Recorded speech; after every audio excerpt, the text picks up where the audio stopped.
Can complexity continue the crazy run it's on right now? Will Liquid turn into the playoff squad we all expect to see? Can Pain Gaming right the ship? How many times will we mention how bad Royal Giant Furnace is right now? All that and more today. Hello, and welcome to Clash Royale League West. I'm Rich Slayton. Joining me is Andrew Guy. We are in the home stretch towards the end of this season, and today we, of course, have another stacked lineup. Of course, that's what we always have in CRL West with how strong these teams are, with everyone put together on these super squads, and we are going to get into our action very soon. But one more time, Andrew, remind us of our league format. Yeah, so a lot of things will be changing this week, but our format will be remaining the same. We're going to start off with our 2v2 set, is a best-of-3 set, followed by our King of the Hill, a best-of-5 set. Each team submits 3 players. Each player has 1 life. And lastly, if necessary, we'll move on to our third and final set, the 1v1 tiebreaker set. And if you haven't booked your flights yet, get to it, because everyone's headed to the World Cyber Games in Xi'an, China. Most specifically, the top 3 squads from CRL West will make their way across the pond where they face off against their CRL Asia and China counterparts. So get your flights today, get on that visa, because you got to get ahead of that sort of thing. And of course, as I mentioned, the top 3 squads go, but the top 6 squads are all in the mix, and things are very tight right now, Andrew. Yeah, they are incredibly tight. So many teams are tied up, but of course we have complexity at the very top at 7-1. Then next up, we have a 3-way tie between Fnatic, SK, and Pain Gaming at 5-3. Following that are 4, I believe, teams tied at 4-4. It's a lot of 4s. Team Queso in 5th place. Then we got Tribe, Immortals, Liquid, and Cream Esports all at 4 and 4th, going 5th all the way through 9th place. And as we get into the bottom 3 teams tied at 2 and 6. Misfits, Energy, and Dignitas, all of which have not been eliminated from playoff contention yet. If they win out and certain teams lose out, they'll be going. With so few games left, Andrew, this weekend's going to be a referendum for a lot of these squads. Pretty much fates will be decided today and tomorrow. And we start off our day with probably the biggest match of the weekend, Complexity facing off against a surging SK Gaming. Yeah, number 1 going against number 3, trying to get to the very top of the line. You talked about Team Liquid trying to make playoffs before things end. They'll be going up against Cream Esports. Following that is our number 2 and number 4 teams, Pain Gaming and Fnatic. And to close out our day, we've got Team Queso going up against Tribe. But first, we open up with that big one we mentioned, Complexity facing off against SK Gaming, and Complexity really has been the story so far this season, Andrew, opening up with that loss, and then the things they've done. You have Colton and Razor now on 6 2v2 sets in a row. That's crazy. The 5 King of the Hill sweeps between Vulcan, Razor, and Air Surfer, and coming off that Pain match, the way Air Surfer stood up against one in the 1v1 and clutched for his squad. Yeah, I mean, you look at Complexity, as you said, they fell in their first match. Since then, they have been absolutely perfect on a 7-game win streak. And, you know, they took down Pain the last time we saw them. We were really wondering how number 1 and number 2 would face off against each other. And of course, we've been talking so much about playoffs, so much about Xi'an. If they win today, they will be guaranteed a playoff position, which is something that, you know, all the boys in blue want. And speaking of the boys in blue, we've got Air Surfer, Vulcan, Colton W83, Adrian Piedra, and of course, Razor trying to clinch that playoff spot. Across from them, Andrew, SK Gaming started off a little bit weak, but then now has seemed to coalesce, winning their last 2 matches. OP Sam, Sergio Ramos, So King, and Morton. And that 2v2 duo of Morton and OP Sam has now started to put together a bit of a run. But really, it's been Sergio Ramos who, after sort of being a little bit quieter the last couple of years since CCGS, being over in China for a while, now back here in the West and playing like the guy we all wanted to see. Yeah, so many people had question marks about Sergio Ramos, but we have our 2v2 set coming today, and we know who it's going to be. Colton, Razor, Sam, Morton, SK, and Complexity. Let's go.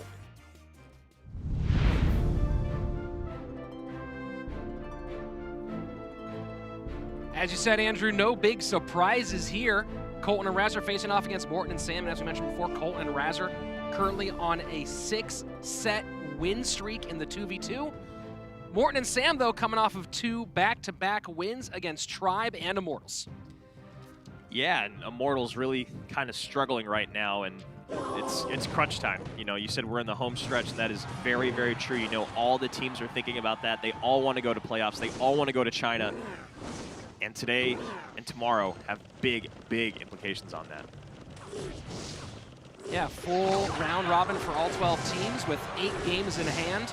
Not much left to decide. It looks like Complexity will definitely qualify for playoffs at this stage. The question is where? Can they secure one of those top 3 spots early on?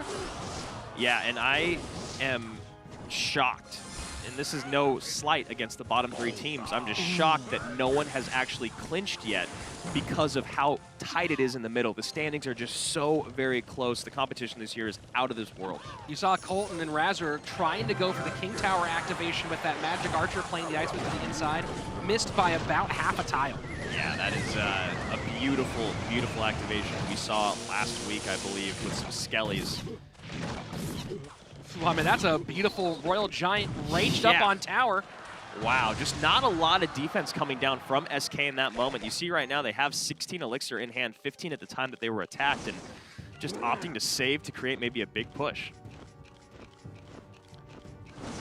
Midway through regulation, SK Gaming down to 873. No, Morton and Sam have been playing well together, but as we've said many times before, they are up against the wall. Yeah. The wall is just their communication, their execution. It truly looks like a dance in 2v2. You watch these guys, and it's seamless. Although that, okay, Lumberjack King Tower activation. So I can't get your Magic Archer? Fine, I'll get your Lumberjack with my NATO. We're seeing a good amount of Magic Archer pop up in 2v2 as of late.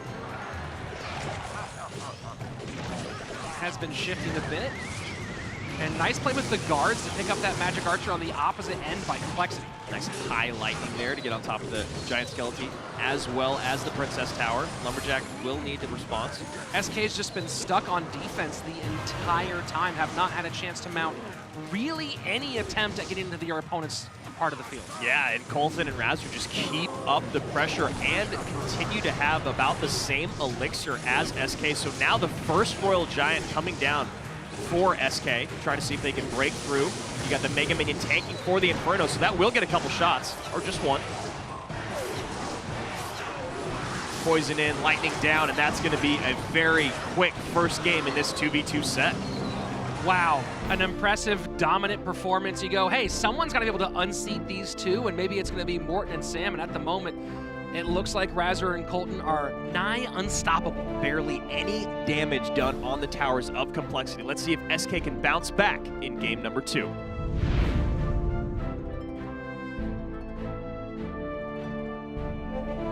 So game number 1 doesn't quite work out for SK. We'll see if they make some adjustments in game number 2 and try to get one back.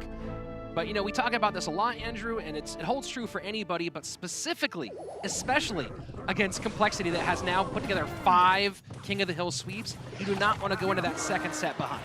Yeah, I mean, it's almost impossible not to because you got to get through these guys first, but you make a very, very valid point. And even if they don't get a sweep, they still have someone like Adrian Piedra to come out and just dominate. Adrian Piedra, and then now Air Surfer after what he did against Wen in their last match. And again, This is almost the exact same way it went last time. A perfectly timed, raged up Royal Giant and a lightning smashes the tower to open. So Colton and Raz are making it look easy in game 2. And they still have 2 more Elixir in hand than SK. So now SK mounting a big push. We got guards coming down. King Tower activation. Lumberjack is cleaned up, and another set of piggies that are now raged up. I like the idea here, Rich. It's a smart idea, and it's paying off fairly decently. That Musketeer staying alive longer than expected, not quite getting the value it would have liked. Yeah, that's a very, very expensive push as well. You see both teams having to spend a lot of Elixir on offense and defense. But SK definitely coming out on top. Or Complexity, pardon me. That Miner gets a few swings, but with that double King Tower, not going to live that long in that spot. 90 seconds away, and Complexity in a very, very good position. So you see that they're about to start to mount a large RG push, or maybe they'll bait out some spell value. There we go.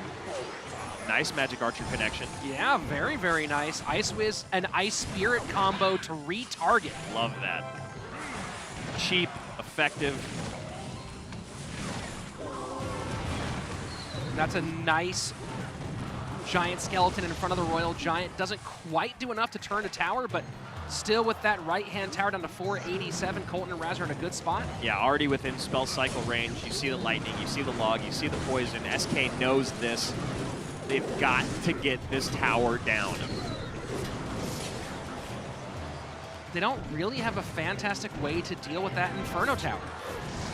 Here's the thing that scares me if I'm any other team out there now. I recognize that Complexity is one of the best, but the problem here is that even the best duos going up against Complexity look like amateurs.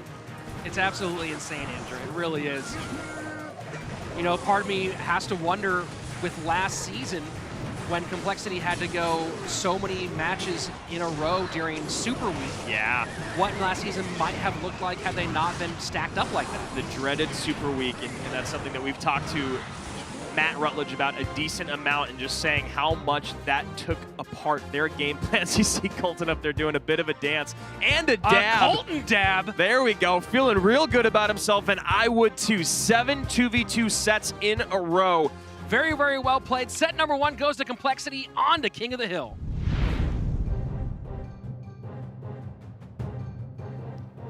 So Vulcan coming out for Complexity, going up against Soking, and now it has been confirmed that if Complexity wins this set, they will secure a position in Xi'an as well as a top 2 spot in our playoffs. Absolutely wild. Just so dominant. Of course, they still have 3 more wins they need to get somewhere. Want to get it here, and Soking opens up Hog Rider, NATO'd immediately to King Tower. So one player here having a much nicer start than the other. And immediately a Royal Giant comes down from Vulcan. So this is going to be frustrating for Soking because almost assuredly Ice Wiz and Tombstone in this deck as well. Yep. Such strong defensive capabilities, almost impossible to get a Hog Rider to break through. Vulcan loading up at the bridge. Royal Giant will get 1 shot. It's a big opening shot, first minute down, and Soking technically ahead, but this is going to be an uphill battle for him. Yeah, and you see the elixir management by Vulcan, putting all that down to get the 1 shot in and still breaking even and remaining with a 1 elixir advantage over Soking, who is going to have a very tough time getting to that tower. So now you see Vulcan very comfortable in repeating the same transaction, so this is where Soking has to adjust. Royal Giant, that's the second early Royal Giant from Vulcan, and one of the things about this guy is there are plays that you recommend against doing, unless you're him. Yeah, that's very true. Barb's coming down, so both these guys going to be in a bit of trouble when it comes to breaking through with their win condition. Very high Tombstone, avoiding giving Earthquake value. But of course being susceptible now to Barb Barrels, and any unit dropped up high on Soking's side. Little game of chess going on between these two.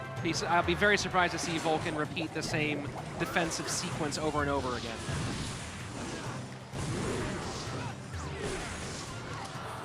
"40 seconds left in regulation. This is going to be a very, very challenging uphill battle, and you know, Vulcan has run Royal Giant, hasn't run the Royal Giant Ice Wiz yet this season. Yeah, and what's very interesting already is that Soking having about a 300 HP lead. Now Vulcan most likely has Lightning as his last card, and there it goes. So King of the Hill, lowest tower situation. Neither team can break through. How do you get damage on the tower? That is the question to be answered in the next 3 minutes. I was going to say, you have to imagine he's running the Lightning version, so we hadn't seen a Fireball yet, and there it comes out. Heading into sudden death overtime, and things are so insanely tight. This has lowest single tower written all over it, Andrew. Yeah, and you know Lightning value is going to come down over and over for Vulcan. And as you mentioned, already varying up the way he defends. High Tombstone, NATO to the center, Ice Wiz Baby Dragon, whatever it may be. even the Ice Wiz getting pulled away or placed away from the Earthquake. Just top tier play here from Vulcan. And great deck selection on both of their parts. The Royal Giant Ice Wiz has vastly outperformed Royal Giant Furnace. Oh, and look at that. Oh, just in time. That lightning is so frustrating to be, you're sitting there going, man, I wish I had that fireball version. Yep. However, that lightning getting tons of damage in on that Princess Tower. Soking has no way of catching up unless he breaks through. Earthquakes and lightnings do not add up. NATO gets in just in time. I mean, this really feels like it's going to come down to the final seconds, Andrew. Yeah, it truly does, and I feel like neither of these guys are going to make a mistake. They've both been pros for so long, playing at the highest level, and I think it's just going to be outstanding defense. Is big right here, Andrew. That's going to get a couple shots from the Royal Giant. That is going to do it. Right there, 3 huge shots in, 2 barb swings, and now that is gonna be tower down for Vulcan. Wow, Vulcan got that baby dragon in front and was able to sneak the barb barrel in and wipe out those barbs, make room for the win. Brilliant play in a very tightly contested match. So Vulcan now improving his King of the Hill record to 10-3, now going up against OP Sam, the mad scientist himself. The former teammates going head-to-head, and this is a fascinating matchup, and they both open up Hog. Vulcan going a very, very cheap defense here. Oh, never mind. Oh my gosh, is Vulcan going 2.6? 4 elixir spent on defense and a lot of cards that would make you think so, Rich. Wow. I mean, look, Vulcan could juke at some point. He and Sam are very close. They were teammates last season. Vulcan credited Sam with building lots of decks. And it's very possible. Maybe Vulcan knows that Sam specifically hates playing against 2.6 Hog Rider. Yeah, I mean, this could be an ex-teammate snipe, and you see right there, great fireball value coming in, taking care of barbs, Ice Wiz, Tower, and of course the Skellies. So here we go. Probably the single most popular, one of the most popular decks in Clash Royale history, has not been seen yet this season. And okay, it still hasn't been seen. Yep, there we go. Still hasn't been seen. All right. Yeah, the upgrade to the Inferno Tower, it looks like, which I love that play. The Inferno is just so important right now with how much beatdown heavy decks, Lava Loon, RG, what have you, have come into play. Yeah, a bit of a safety move there, so not quite 2.6. Up against an interesting Hog Rider Ice Wiz version. Yeah. Wondering what that last card is for Sam. Assuredly some spell. That's a very interesting question, Andrew, because he is running Snowball and Barb Barrel. Yeah, I mean, maybe it's Lightning because he doesn't want to use it in single elixir, because that's the worst thing you can do against 2.6 is find yourself in an elixir deficit and just not able to defend or keep up with the cycle. However, it could be an X-Factor card knowing Sam. Could be Barb Hunt for all we know. I'm going with Mirror. So that Hog does get through, down to double elixir time, so we'll see how these guys pick up the pace. And Vulcan in a very, very slight lead. High Inferno Tower played. Very, very nice job defending that Inferno Tower. And it's Earthquake. Yep.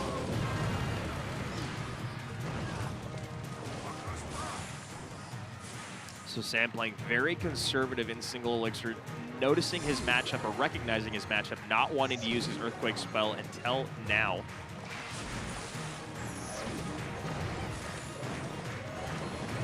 Just watching each interaction. Oh, and that is a big, wow, big Hog pull that was missed by Vulcan. You can see how frustrated he is with himself.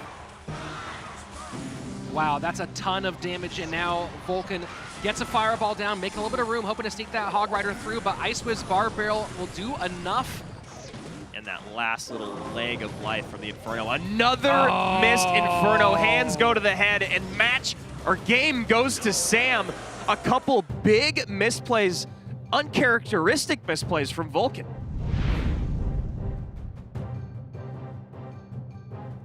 So Air Surfer now on the tower, and to kind of piggyback or elaborate on that idea you were talking about, Rich, is, yeah, you know, you get a 5 elixir card in for a 3, and it ends up really messing with the cycle of 2.6, which is really one of the best things about that deck is the insanely fast cycle. It feels like a hog will come down every few seconds in double elixir time. Well, you see people mess with that deck so much playing in ladder. You know, maybe they'll throw in a knight instead of an ice golem because they don't want to use ice golem, or some weird shift, and it almost always just completely disrupts the value of that deck. Just something about it, just perfectly crafted.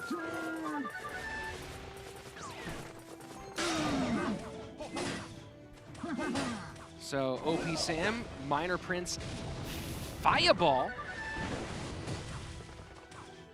Snowball takes care of that Prince. Sam with a 500 damage lead. So Air Surfer looking like he's playing bridge spam, and this deck has been very, very popular with the Dark Prince version. Yeah, pretty successful as well.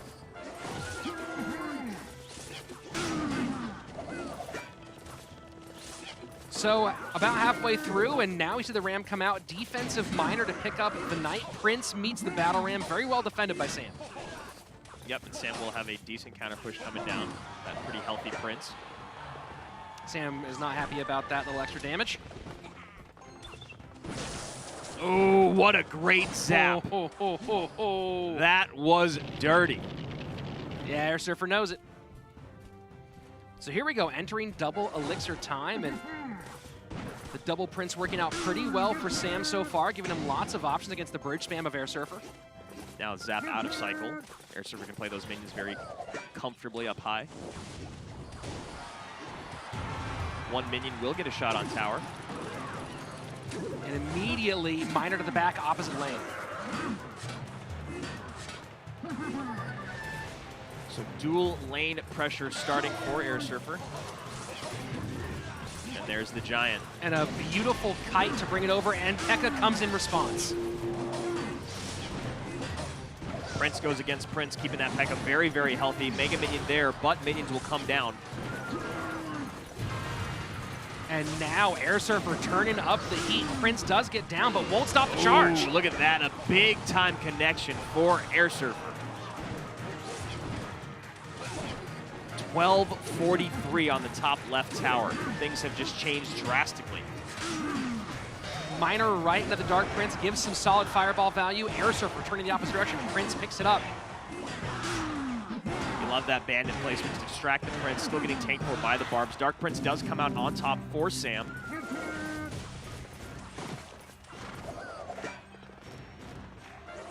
Sam's only used his Giant once so far this game. Has been playing mostly defensive with a little bit of minor work as well. Yeah, and you see that P.E.K.K.A being dropped in front of the Prince, knowing that the Dark Prince was going to turn around and go to the Miner.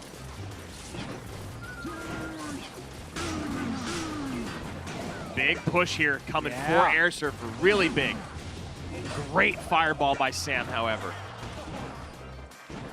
Brilliant defense by Sam in that sequence. Misses the snowball just a hair.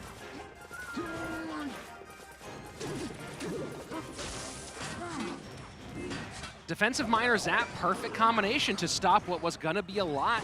Yeah, 7 for 5. Great trade for Sam. Double Princes meet the P.E.K.K.A Battle Ram push. Fireball breaks that up. One barb, oh, both barbs still alive, Musketeer behind.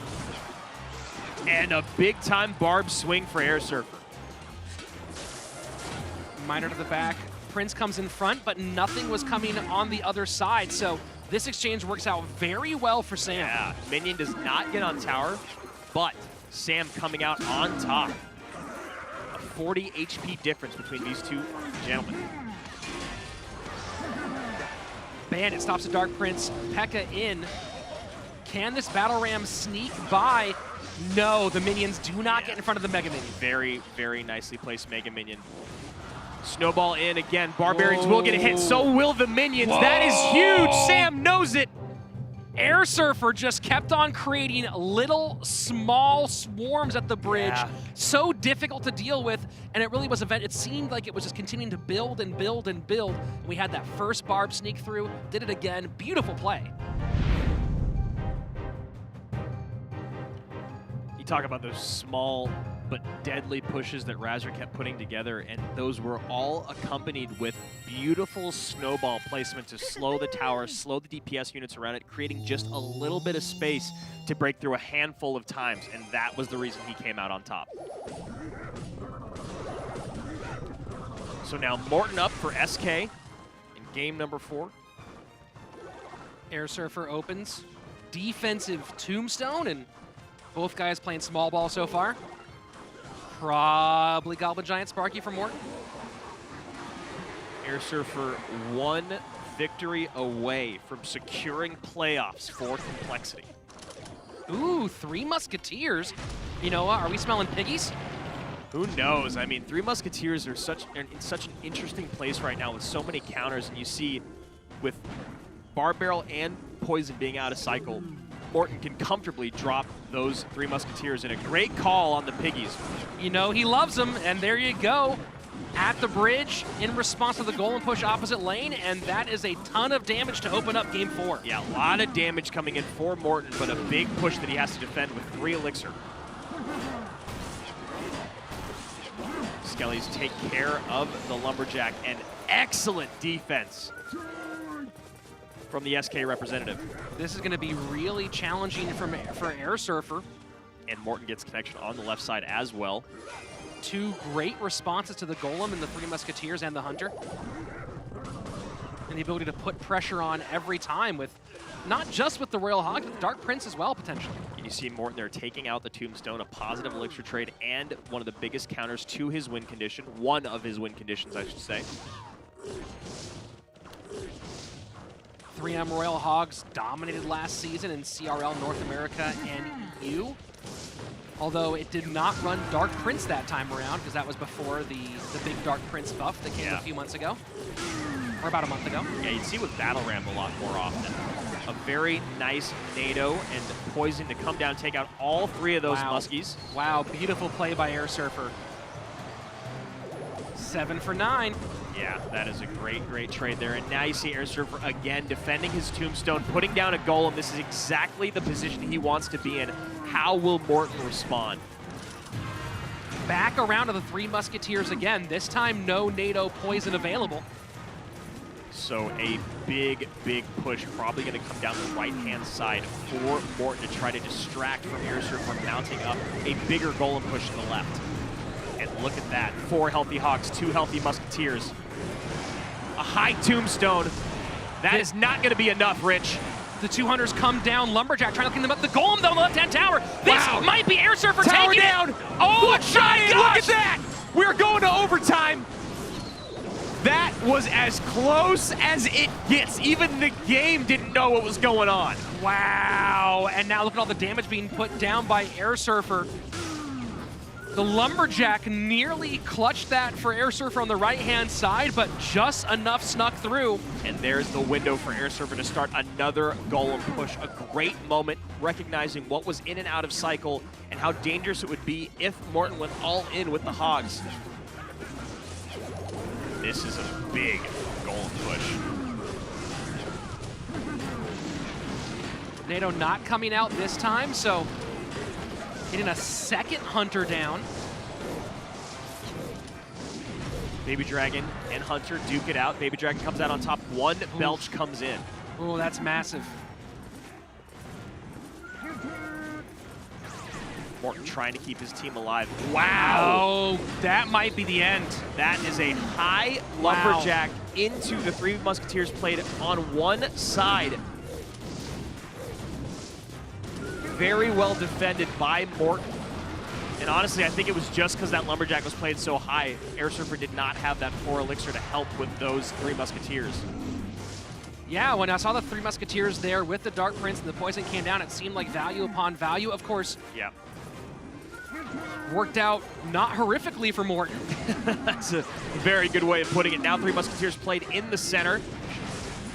None of them focused on that Mega Minion. And very good spot. Poison, bar barrel. Oh, that is going to do it. Complexity looking like they want to run away with this one.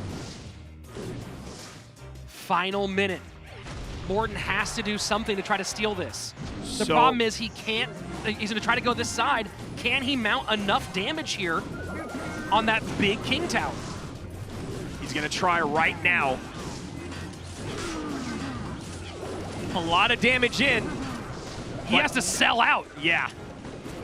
The Hunter does take down the Golem. Lumberjack in. Morten needs to find some way to defend here. Golemite does get death damage. The Baby Dragon turns with the Princess Tower. The Nado pulls the Dark Prince back. But it does not get the Lumberjack on tower. Mega Minion and Baby Dragon on the right Princess. Down to 701, the King Tower of Morten. 1390 for Air Surfer. Air Surfer just has to defend for 20 seconds. Big sellout push coming in. A lot coming down. My God. 736 to 701. And Poison needs to come down for Air Surfer. Morten can get there faster, though. Morten can get those picks. The Tombstone picks up at the top. Poison down for Air Surfer. Piggy's going to the tower. On the tower. Piggy's on the tower. 465. 353. 257. Gosh. Look at that. Wow. How did Morten do it? You called Unbelievable. it. You called it. He saw the window. He went all in. He had to sell out. You see him taking a huge breath of relief. And SK keeping Complexity out of playoffs for the moment.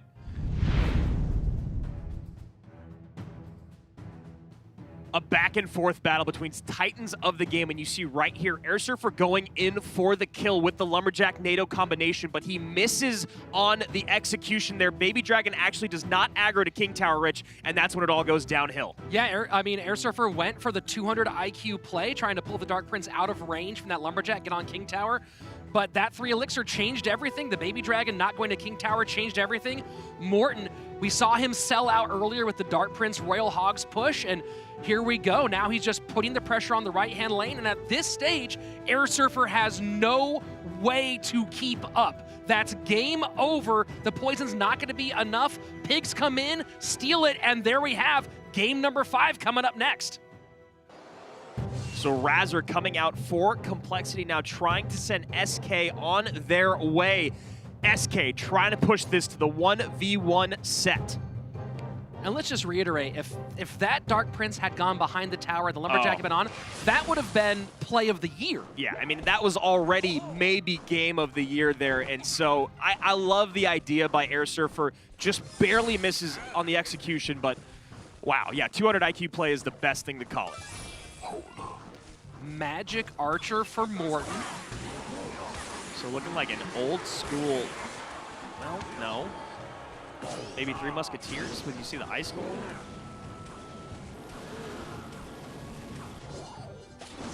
What is this, Rich? It's a heal mirror deck, obviously, Andrew. What else would it be? There's the Battle Ram, okay.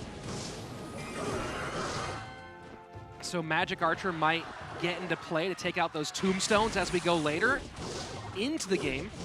Yeah, we saw Magic Archer pop into a lot of bridge span decks last season. But you also see Ice Golem, Bandit, and Battle Ram, and you think, you know, those were all 3 Musketeer decks at one point. Very nice value. Yeah, very nice Magic Archer placement there by Morten. Bar Barrel, though, a nasty counter. Graveyard comes down for Razor. Bandit will connect on the bottom left for 2 big hits. And well defended by Morten. And now some solid dual lane pressure coming out from the SK player. Yeah, very, very nicely placed Tombstone there. Going to be able to defend all of this very cleanly and create a healthy counter push.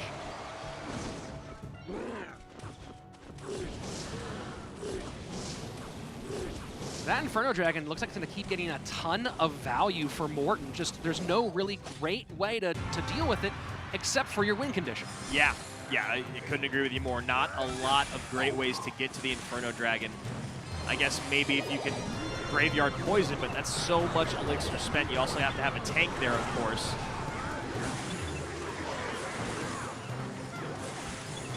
And as he's defending, Morten loads up opposite lane. And I love that high night played by Razor, knowing, oh wow, Magic Archer still connects, still gets a lot of damage on that left-hand Princess Tower. Oh, wow. Beautiful Inferno Dragon, beautiful Bandit. Yeah. Morten played those two cards perfectly to defend the Magic Archer. That was so well played. You even saw Razor, he played the Knight up high and then the Tombstone to distract the Magic Archer from the Princess Tower, but then the Knight walked right into the line of fire.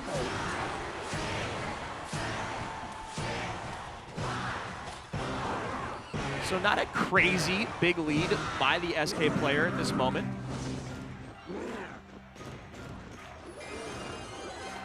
Tombstones one more time for Razor. Bar Barrel Graveyard push coming in on the right. That Lumberjack has been doing such a great job of cleaning this up, and now you recognize once again, look at all the healthy units behind that Ice Golem, or at least coming down that right-hand lane. And the high Tombstone does stop the Battle Ram push, but now with the Magic Archer in support, right-hand lane as well. Wow. This is a lot for Razor to deal with. Yeah, you saw the missed Knight pull on just one unit. Then the Knight traveled to the left, missing all of the pulls and a ton of damage down on the right. Graveyard coming back in. It only takes one, Andrew. Yeah. Morten is playing brilliantly, but it only takes one. Overloading on the left. Need to get that Knight down, but it's on the right to defend. Smart bar barrel from Razor. Very well played there.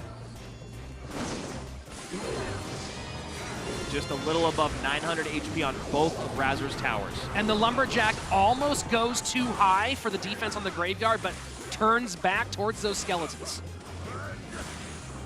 Razor having a very tough time breaking through right now. There's the high Magic Archer play to take care of that Tombstone. Still gets the Battle Ram connection, however. Doesn't quite get it fast enough, but now Bandit gonna get on tower. Magic Archer helping in support. Wow. 462, bottom left. No big spell in Morten's hand. He's not gonna just ignore that Baby Dragon left-hand lane. It's an inconsequential Baby Dragon at this point. Yep. Drops the Magic Archer to create a little more pressure. Battle Ram goes in front. And the Bandit plays to protect the Magic Archer are perfect. Perfect from Morten. And the thing about it is it disrupts your defense. You can't just play your units wherever you want. If you're Razor, you have to be so conscientious of where that Magic Archer is and the exact geometry behind its shot. 45 seconds left in overtime.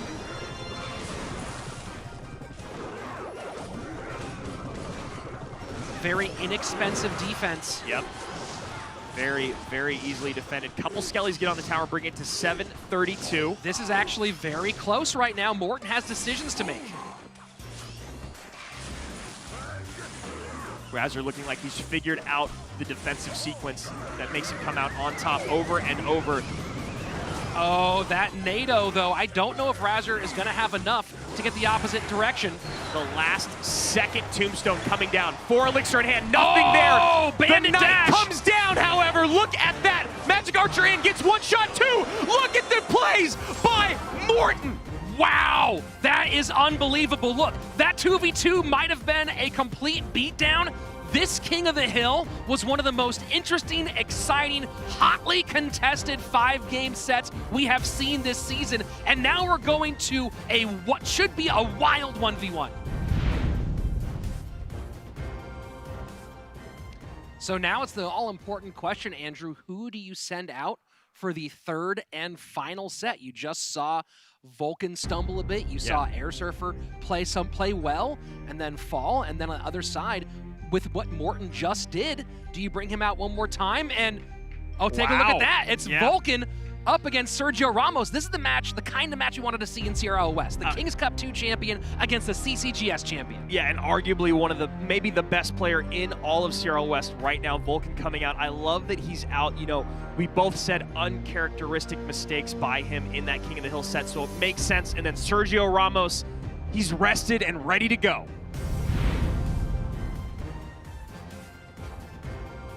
What could be better than this, Andrew? Going to the third and final set, bringing out 2 world champions to decide it all. Yeah, Number 1 and number 3 here at CRL West, and this is exactly how we saw this match going.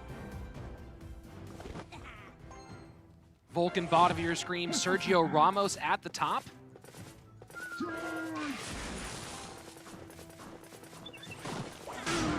Two princes already down for Sergio.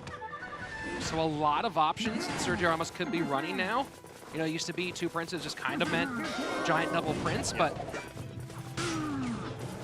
this season we've seen double prince graveyard. You see that battle ram trying to come down and keep the charge of the prince. Not working. Prince takes out ram and gets the charge on the dark. Now with the logs at, feels more like giant double prince. Miner comes down to the right-hand tower at the same moment that a pump goes down for Vulcan. Beautiful timing for Vulcan and a nice fireball for Sergio Ramos. And you know, this is what happens with Three Musketeer decks, though, is you take damage early on to opt for an elixir lead, and Sergio using that fireball and miner, no way of getting to this elixir pump. Yeah, very nice timing for Vulcan, and notice the patience here, not just going ahead and dropping the 3M. Oh, there we go, right behind the Ice Skull. Yep. Fireball out of cycle. Fireball out of cycle, that pump just sitting there gaining elixir. Lot of elixir in Vulcan's hands. He can still defend. Yeah, I was going to say, he can still defend his Musketeers on the right. Bandit down behind. This is going to be a lot for Sergio to deal with. Zap comes in. Wow, Bandit tanking for the Musketeer. That is huge. I mean, Vulcan, when he saw the miner go to the back of the tower and drop the minion horde, he must have been, in many ways, laughing to himself. He's like, dude, you have no idea what you're stepping into. This is all the fireball bait in the world. Now, one Musketeer going to the healthier tower. Does not get fireballed by Sergio.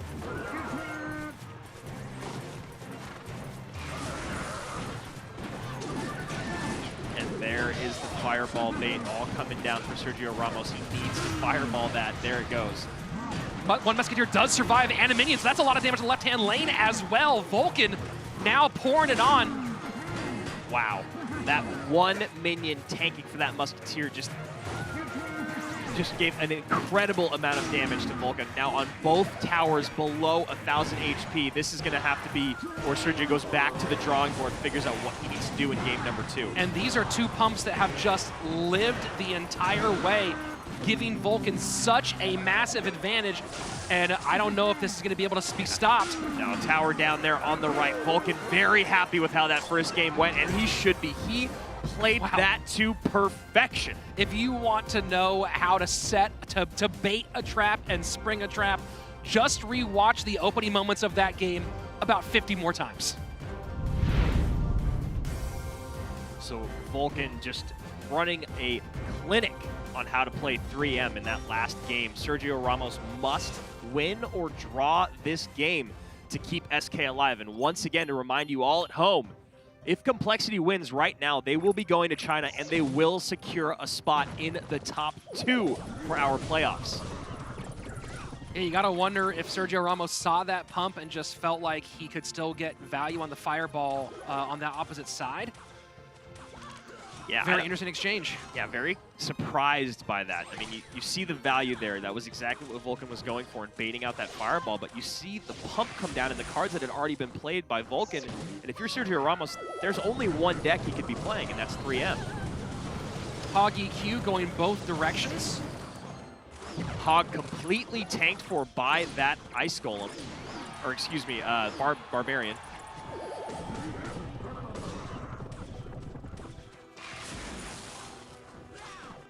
So first minute away. At the moment, Sergio Ramos out to a slight lead.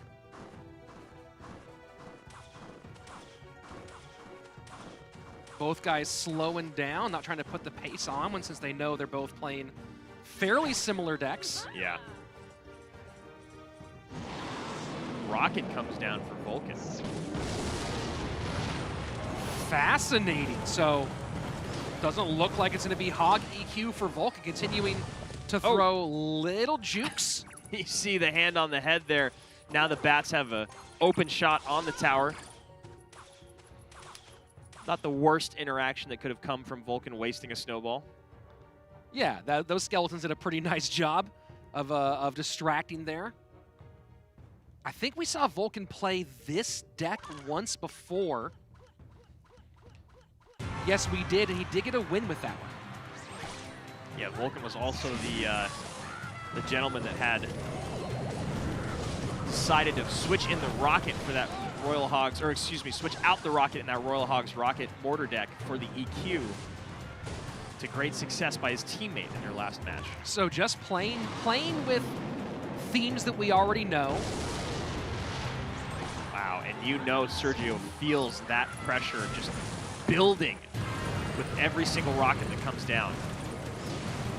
Yeah, a little interesting there on the naked rocket play. Yeah, Sergio definitely making him pay for it.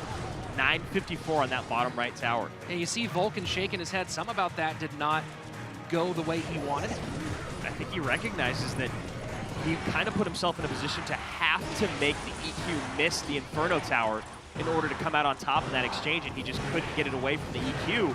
So now Sergio Ramos very much in the driver's seat. So Sergio Ramos playing the variation of the deck that, wow, so it's this rocket cycle from Vulcan. And he needs 2 more rockets to win this game. And that time, very well defended by Vulcan. So one more cycle back around. Sergio knows he essentially has 2 cycles out of Vulcan to win this game. This is pretty wild. At the moment, the deck that Sergio Ramos is playing is sitting at a 25% win rate over 4 games, and looking like it might drop down to 20 if Vulcan can keep this up. Earthquake in, Archer's down. Skelly's coming to defend. You know the rocket's gonna come down again very soon. Although Vulcan doesn't have a lot of elixir. If he spends that rocket. There he goes. Hogs does not have snowball and cycle to make room for that. Gets one big hog hit though. Not enough for the rocket snowball combo. Smart Ice Golem there to absorb and slow. Giant Snowball and Skeletons here to finish off the hog, keep it off tower. Sergio just dying to break through. Rocket's and there he goes. He sees that Barb Barrel was a mistake. Oh, wow. No! The hog does not make it. That was as close as it gets. Maybe a high Inferno this time? No, he opts to not drop the Inferno. Wow, EQ down. That is gonna do it. Tower down. Woo! Wow.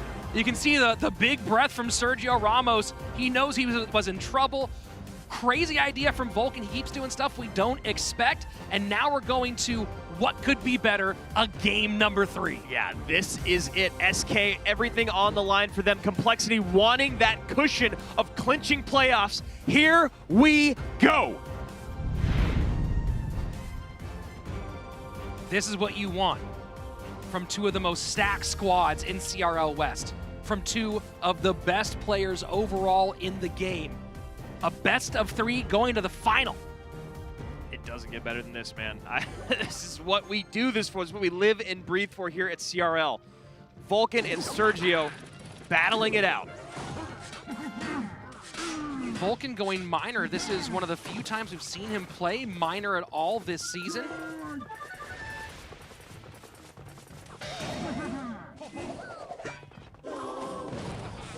Oh, he's probably playing bait, actually. Mega Knight comes down for Sergio Ramos. We have seen Vulcan play a fair amount of mortar bait, and it's minor control. Yeah, so Vulcan running that control deck, seeing if he could try to get a King Tower activation here. Not going to happen. Yeah, just a half step early with the minor. Sergio Ramos running, I mean, we've seen Rascals and Mega Knight with Royal Hogs before. Haven't seen a ton of Mega Knight this year. No, not at all. With how less popular Royal Hogs are, Mega Knight's fallen out of favor. And there we go. Royal Hogs come down, Flying Machine behind to defend. High bats played on that Flying Machine. A nice counter to that Flying Machine, knowing how hard it is to get on top.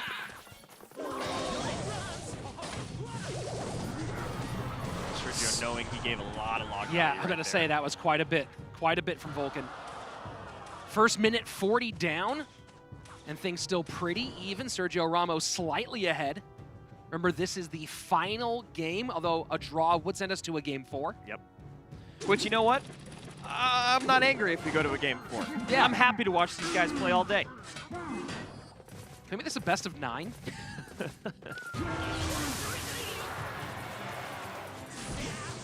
Ewiz comes down. Nothing to protect for it. Vulcan instead getting some poison value on the opposite side. Oh, wow. Sergio going all out on this push. A hog does connect, but the minion does not. That flying machine just annoyingly stays alive a little longer than Vulcan would have liked. Bats do come down, and now Miner to the back to do some tankage for those bats. Oh, and bats get on the tower. Yes, they do, and they take off that Dark Prince shield as well. Once again, a lot of log value here for Vulcan.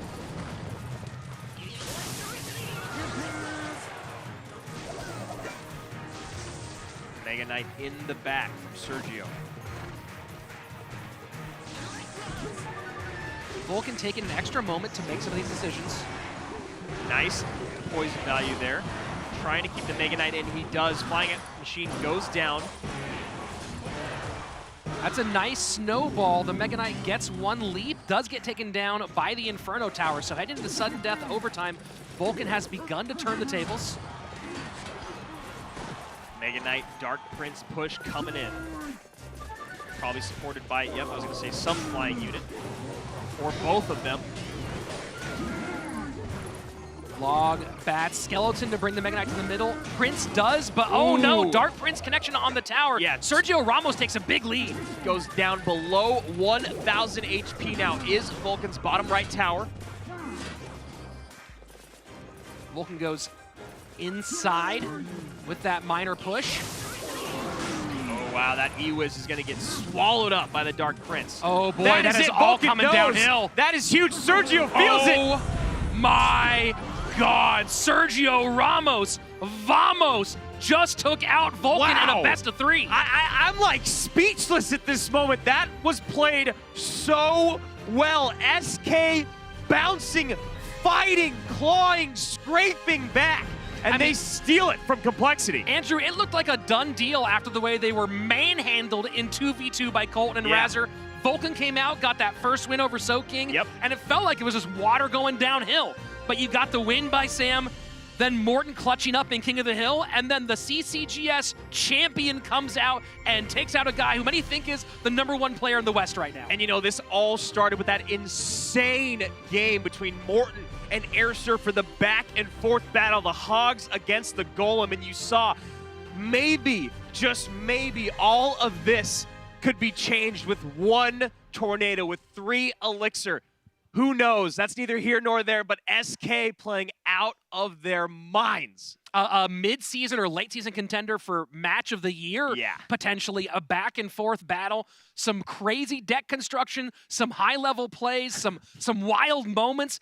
But in the end, the story is Sergio Ramos coming out reverse sweeping in that 1v1 set when it looked like Vulcan had his number. And that's a dangerous thing to do with your player, right? He's not warm. He hasn't been playing at all. You didn't get him ready in the King of the Hill to kind of gauge up how he's doing today. You just throw him in, and he does work for your team. Beautiful play for SK. Let's go down to the floor where Rachel is standing by with our winners. Thank you, guys. A huge victory for SK Gaming. I've got Sergio Ramos here, and I've got Morten, because both of you had incredible match-changing victories here. And Morten, let's start off with you. You came in into the King of the Hill matches after a pretty rough 2v2. What happened in the 2v2? You guys got your butts kicked. Honestly, they really outplayed us. We played pretty bad. Like the first game with RG, they just outplayed us. They got already our tower like after like 1 minute. And the second game too, we didn't play that well, but I knew like 1v1 is completely different.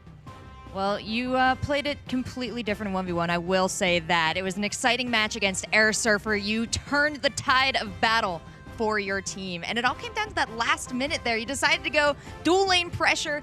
It was a really tight situation. You were coming from behind. How did you make that choice? I knew like if he's gonna like continue with this golem pushes, I can't win. So I have to go like on a king top because I can't punish in the same lane. So yeah, I decided to do that, and it worked pretty well at the end.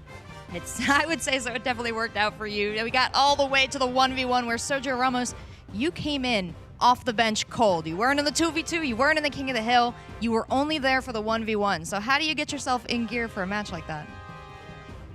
I mean, I was already ready for play King of the Hill, but we decided that Sukin and Sam were going to play, and then I was just waiting for the 1v1. I knew I was going to play and preparing myself. And you brought some interesting decks to the 1v1 as well. Most interesting, I thought, than Game 3. It was everything on the line. You versus Complexity all came down to one match, and you brought out Mega Knight and Royal Hogs. Tell me the decision-making there. I mean, I knew like they weren't expecting that deck from me right now, and I saw it yesterday, and I like it, so I decided to play. Wow, you saw it yesterday, and then you decided to play it today. Yes, exactly. But I mean, I am already good with that card, so yeah. Excellent. Wow, that is the mindset of a champion, able to turn it around into a victory in 1 day's time. But both of you, thank you so much for your insights. Congratulations. Complexity, you got to keep fighting. But for now, let's send it up to the casters and take another look at that match.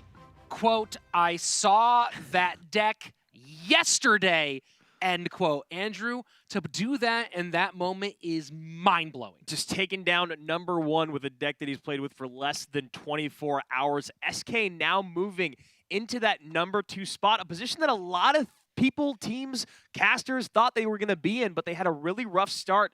And now with the 2v2 and the head-to-head kind of finding their way, they look like a huge threat.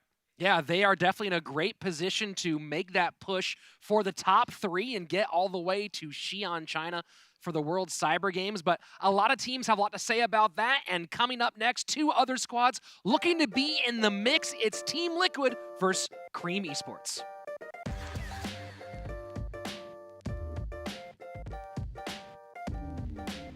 So 2 teams sitting at 4-4 in Team Liquid and Cream Esports. And been results we didn't expect from either. Liquid started out slow and is starting to pick up. And then on the other side, Cream added KOTH and Luke and then had a massive stumble against Team Queso. Yeah, it was one of those things where you saw Luke come out on his very first day, and he was just playing out of his mind in 2v2, in King of the Hill.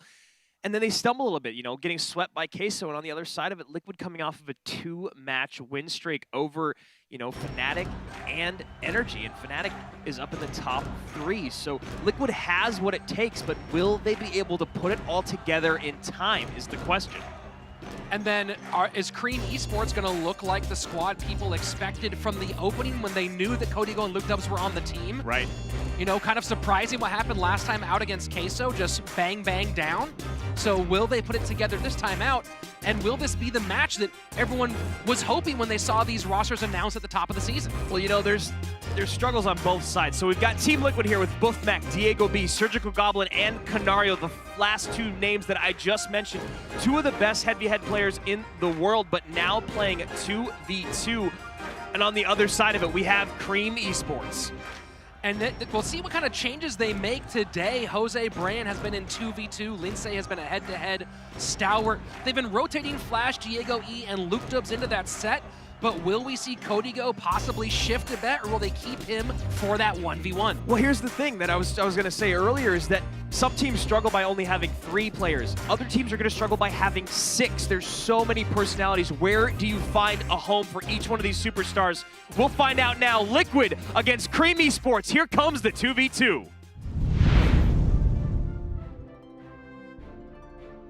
So coming out for Team Liquid, Surgical Goblin and Canario still pairing up. They've had their successes and their stumbles. On the other side, take a look at this. Flash and KOTH. Yeah, this is very surprising. Now, KOTH making his 2nd appearance here at CRL West and his 1st in the 2v2 set. And Andrew, you mentioned that roster of 6 players. At this point, 5 of those 6 have played at least one 2v2 set.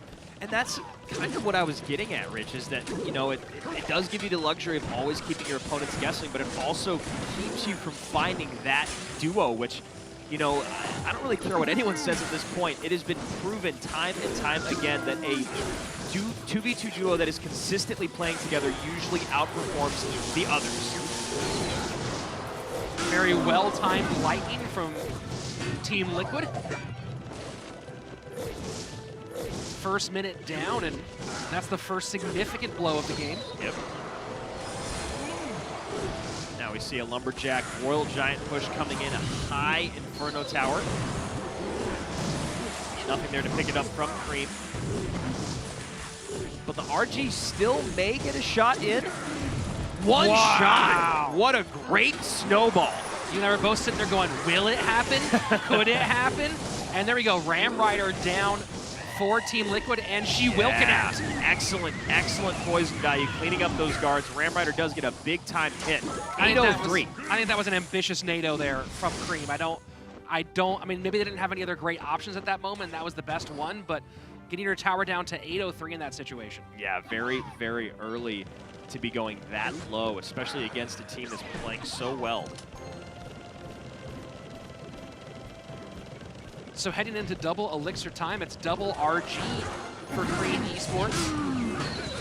And the crazy thing about this is, you know, they're in 8th and 9th now, but whoever wins, that puts them up to 5 wins, which puts them in the top 5. So a huge jump to be had from either victor today. Very nice minor bats play, and the lightning follow from Team Liquid, forcing that Lumberjack to go to the back, and then the Baby Dragon had to come out to stop those bats from taking that tower. Yeah, some big-time Musketeer hits in the right lane, so Cream needing to essentially take this tower right now or with their next push, because that log will bring us within lightning range.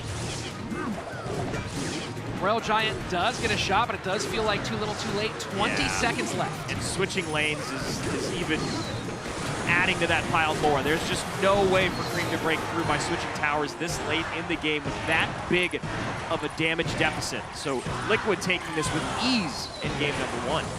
Yeah, they played very, very clean, and you know, you saw some moments there from Flash and KOTH where we're talking about the experience of playing together and playing together competitively, and you know, you saw some spots where maybe they got caught by Surge and Canario. Yeah, the communication is the most vital part here, so let's see if Flash and KOTH can put it together here in game number 2.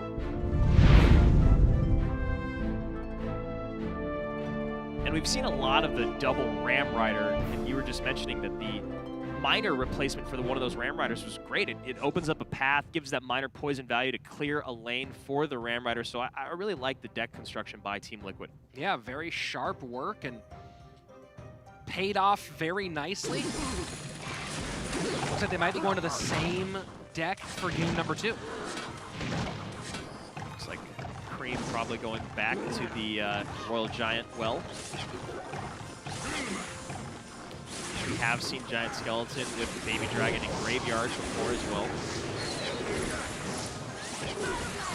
And they're just loading up the left-hand lane as Team Liquid. Look at that, and the Musketeer will rotate left. That minor is beautiful. That might be enough. No, with the log coming down, does stop the Ram Rider from connecting. So very clean defense played by Cream Esports. King Tower activation in for Liquid. And that's a nice early King Tower activation, not taking a bunch of damage in order to get it. It's always a tough decision to make, whether you take all the damage to activate King or whether you just defend and leave King asleep. And last game, Cream made the wrong decision. Those bats tanking for the Ram Rider. Ram Rider connects. It was the Ice Spirit play from, I believe, Surgical Goblin who picked up those bats and allowed the Inferno Tower to do its job. Yeah. Yeah, you saw the Inferno Tower come out in response to the bats, and you're like, what is going on? Ice Spirit, beautiful work.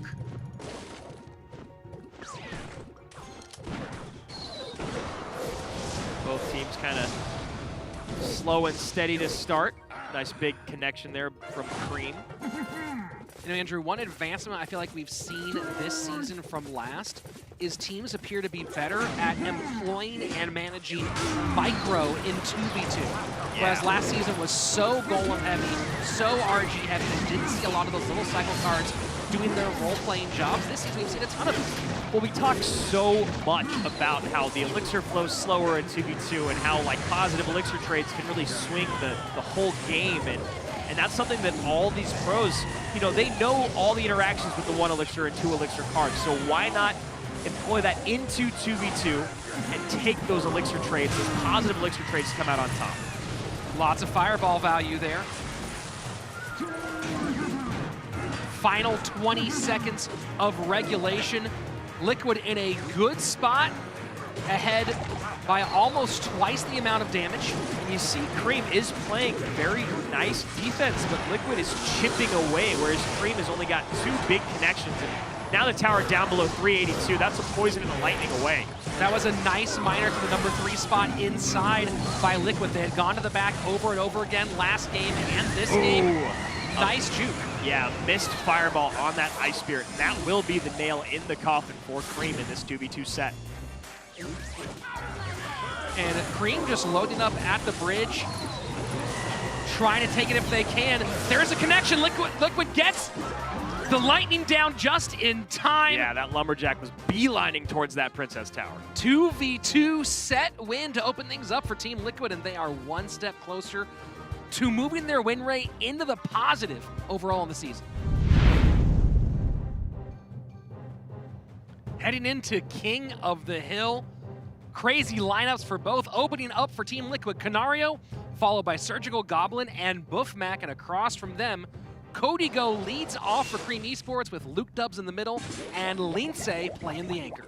Yeah, Canario and KOTH giving us a nice rematch of that 2v2 set, and KOTH still looking for his very first win at CRL West.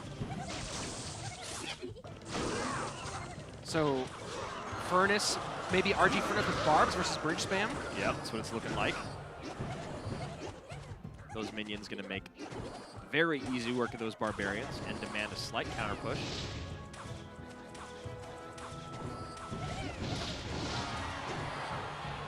So they pick up one shot, Fire Spirits to the other. This looks like a pretty classic bridge spam deck so far.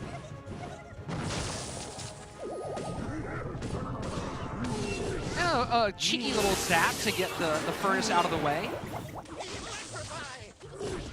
And immediately KOTH re-ups on the Furnace. Batarang will go down. Will not be aggroed by the Furnace, which does take that Bandit charge. So Canario playing very well at this moment. And KOTH forced to throw the Barbs out at the very end to avoid getting extra damage from the battle range. Yeah, that is a pretty negative elixir trade for KOTH once again. Although if this Royal Ghost doesn't stay alive, okay. All right, get over there, Royal Ghost. Go do your thing. Oh, here we go. This deck has been so popular as of late.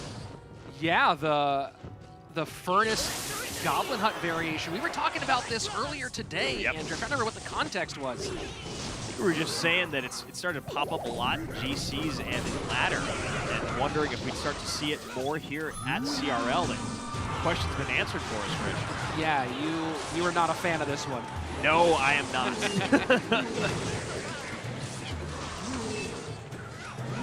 Just so many answers to so many cards.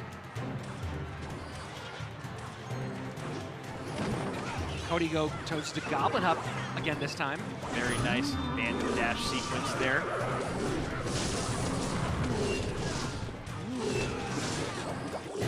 And look at that, just right back to the Furnace behind it. Although giving a lot of spell value. Yeah, and you see, Canario's got his right-hand tower down to 1665, but KOTH was really hurting in the top left of your screen. And Canario's really happy to continue these interactions. I mean, sure, I'll just play defense, throw in a little bit of offensive aggression so you can't build up too much of a push, and then I'll poison you out. Well, notice that we haven't seen the Royal Giant yet at any stage from KOTH. And at the moment going into this game, the Goblin Hut Furnace combo with Royal Giant is only 1 and 3. And maybe part of the expensive Elixir lift might be why. Yeah, I couldn't agree with you more. You've got 2 5 Elixir cards. You've got the Royal Giant. You've got a 4 Elixir Furnace and Baby Dragon. So it's a very heavy deck in that sense, where if you ever fall behind or you catch yourself playing a ton of defense, not really a lot of answers, but this is the idea here. 2 Goblin Huts down, ideally a Furnace down as well, and you start to mount these massive downhill snowball pushes, but zap. Yeah. Took out like 7 Spear Goblins. Yeah, quite a bit of value there for Canario heading into sudden death overtime with a pretty solid lead. At the moment, content to play defense. Yep. Yeah, because if he ever overextends himself or gets too greedy, this deck will punish him. And there you go. Yeah. Very patient with that poison, getting it down, maximum value. Barbarians, Furnace, a little bit of spear goblins as well. Royal Giant, almost protects the Ewas, not quite. But another one comes down, 333 on that tower. Not quite zap and poison range, but it feels like this is pretty much done up for KOTH. Yeah, P.E.K.K.A high. Bandit dash as well, and we do get one shot from the Royal Giant. Bandit getting taken home by the P.E.K.K.A. P.E.K.K.A chopping down these Barbarians, poison down. Yeah, very smart poison, getting good value all across, and now just one poison away is Canario. Lightning comes in, he has to defend, Baby Dragon on top. Big time lightning there, I love the play. And Canario's just trying to cycle back to that poison as fast as humanly possible. There you go. KOTH knows it's over. Canario gets win number 1 of this King of the Hill. Yeah, slow and steady wins the race. Canario recognized exactly what he was going up against. He knows with those buildings on the field, he could just essentially do exactly what he did, which is play defense and get all the spell value in the world.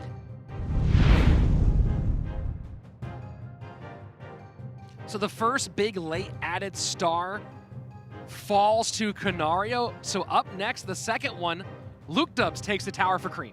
And Lukedubs obviously had that incredible debut, but has struggled since. And KOTH, still has yet to find a win here at CRL West. So Cream struggling a little bit, even with their additions. And Hog Rider met by the Mega Knight. There we go. Mega comes down. I was gonna hit a full Hog Rider, and then Mega Knight came down. Ruined it. Does still get a swing though. So Hog Rider Rascals coming out for Lukedubs. So maybe a bit of a change on what we've been seeing from Hog EQ so far? Yeah, or maybe a change on what we've seen from Royal Hogs border with Rascals, but it... And yep, there's a defensive Earthquake just trying to slow down the assault, but again, it's an early onslaught from Canario. Every unit Canario dropped hit that tower.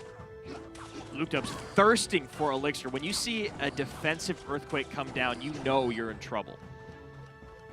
So Lukedubs behind on tower, behind on Elixir, and as mentioned last time out, I don't know if we mentioned it actually, when Lukedubs looks up like that, he's usually thinking about his opponent's cycle. Yeah, I love that.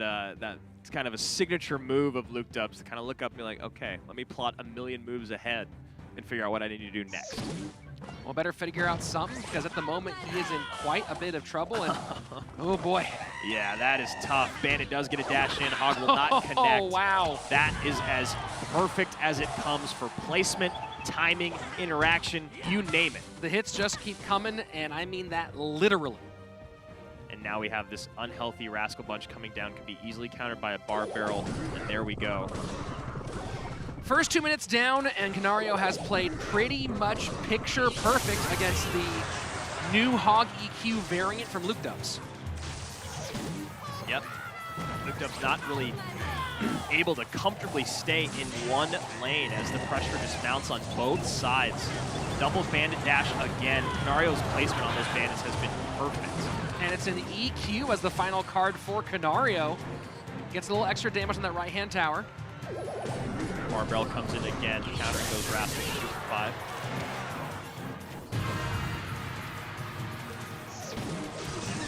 And now Mega Knight in for the Rascals, and a little interesting choice. Gonna take a couple swings from this Hog. Yeah, trying to mount a big push here. Maybe dual lane pressure the Hog. Ram Rider, excuse me, come down on the right-hand lane. There we are. Maybe not exactly working the way Canario wanted. Snowball's not going to get a connection, and now Hog Rider in the opposite lane. So now a moment for Lukedubs to get a couple hits in on this tower, but not going to be enough to come back in this game as of yet. This is an interesting moment for Lukedubs, a game that looked like he was really all the way out of it. Suddenly, he's still pretty far behind, but he's back in the mix from an Elixir standpoint, has some potential openings. Yeah, and that's really all you need is just an opening. When you find yourself thirsting for an Elixir for 6 minutes, there's really no way to come back. But right now, Lukedubs, as you stated, in a very good position to maybe make a last-ditch effort. But not with that EQ coming down. Bandit might dash to the tower. No, gets to the Rascal Boy. Giant Snowball comes in. Lukedup's doing everything to keep that off the tower down to 282. And he still gets a Hog Rider down. Does meet the Ram Rider, so Ram Rider should negate most of the damage. Hog Rider will get a few swings in, but nothing there to catch the Ram Rider. And everyone knew it.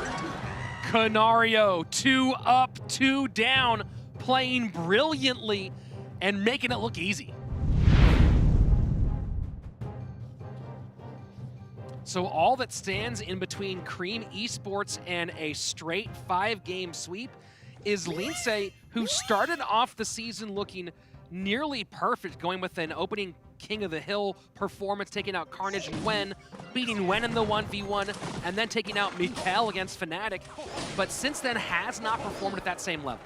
Yeah, I've been struggling a bit. As I was just saying, you know, he does very, very well in 1v1, but King of the Hill is just not quite his specialty. He likes to get a gauge on his opponents based off of what they just played in the previous previous set, maybe even the first game of the 1v1 set, and then respond accordingly. That luxury does not exist in King of the Hill. So first minute away, and just a little bit of damage there on the left-hand side for Canario. Yeah, Lince looking like he's running the Valkyrie version of Hog EQ. Canario going with some bridge spam. Well, this bridge spam version for Canario is the second most played deck in CRL West this season, and currently sitting at a 50-50 win rate over 18 games. Wow. Nice snowball and Prince there to take out both those units. Going to try to turn that defense into some big offense right now.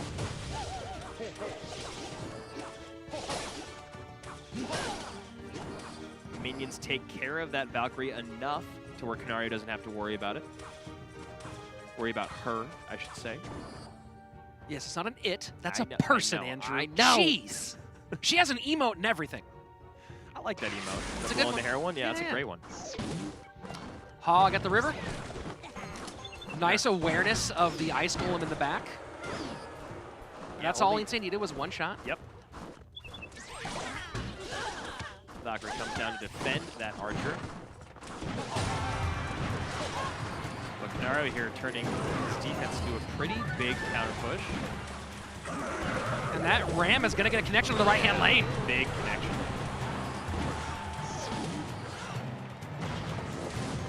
Lince keeping the pressure on with these Hogs. Great predictive snowball there to hit those minions, allowing one Hog Rider hit in. And as you just mentioned, one Hog hit is all you need.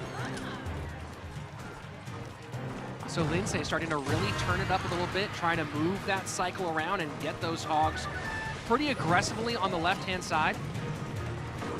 Despite that connection, has done a pretty good job defensively as well. Yeah, he really absolutely has. He's been keeping up such a great amount of pressure.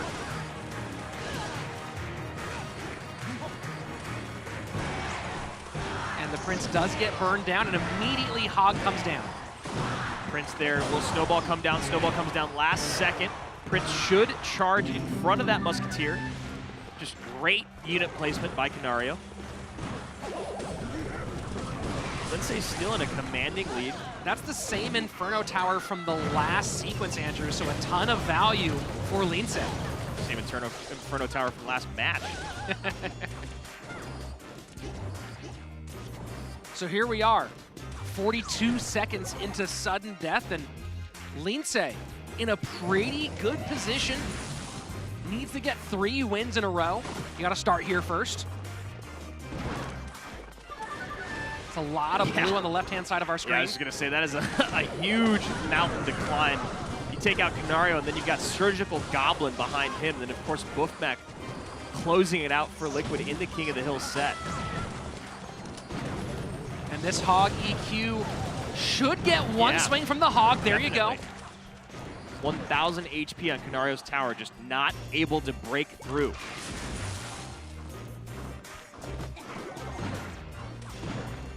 Final 2 minutes. Canario needs to make some adjustments. No, and he is the king of making adjustments during a game, just calmly, slowly, but right now he's having a tough time. So you see going all in on the left-hand lane, but that snowball will target the battle ram to the Inferno Tower. Very well played once again by Lindsay. And the hog. Another 2 big hog hits in. That should be it. At this point, Lindsay can play some defense and EQ cycle out if he wants to. Yeah, EQ, snowball cycle out for the easy win. Canario knows it's there. Not going to be able to stop this Hog Rider entirely. One hit, boom, big time. That is it. Lindsay stops the downward motion, the downhill rumble of Canario, and Team Liquid takes that all-important first win of the day for Cream, and now needs to stack up 2 more to send his squad to 1v1. Surgical Goblin takes the stage for Team Liquid, sitting at 3-4 in King of the Hills, my partner was just talking about. A win here would be all he needs to close this match out for Team Liquid and push them to a 5-4 season record. Yeah, and a 3-match win streak would be a great way to getting close to closing out the first half of this season. And now Lindsay moves his King of the Hill record positive at 6-5. You know, 3 games left for both of these squads. The chance to go potentially 7-4 on the season. Yeah. And look, it's very possible you make it into the playoffs at 6-5. Yeah. But remember, it's that gauntlet-style playoff, so 5th or 6th place means a really, really heavy lift to try to get into those top 30. And it's not just about the amount of the marathon that will be those playoffs for the 56 teams, but also how many decks will you have that you're actually playoff competitive level with at that point? You know, how many times can you run through King of the Hill in 1v1 going through those first 4 matches to get to the top 2? Surge lavas up left-hand lane into his weaker tower. And Lindsay running back that Hog EQ. Yeah, trying to overload the right, but Valkyrie and Skellies will be easily countered by that Dark Prince, actually giving a positive elixir trade to Surgical, who was mounting a big beatdown push to the left. As a team, Liquid's played a fair amount of Lava Miner. This is first time for Surgical Goblin this season playing a Lava Hound deck. So you see that high Inferno coming in to take out the Baby Dragon as opposed to the Lava Hound. I really like that play. Miner in to defend for those pups. And Surge, honestly, barely coming out on top if you look at the damage in the right-hand lane, which I think was done by the Dark Prince. Ahead by about an elixir, but with the Archer on pretty even. And Hog EQ took a lot out of Surge. All the defense is coming down. And solid poison value, getting the Archers, the Valkyrie, and the tower.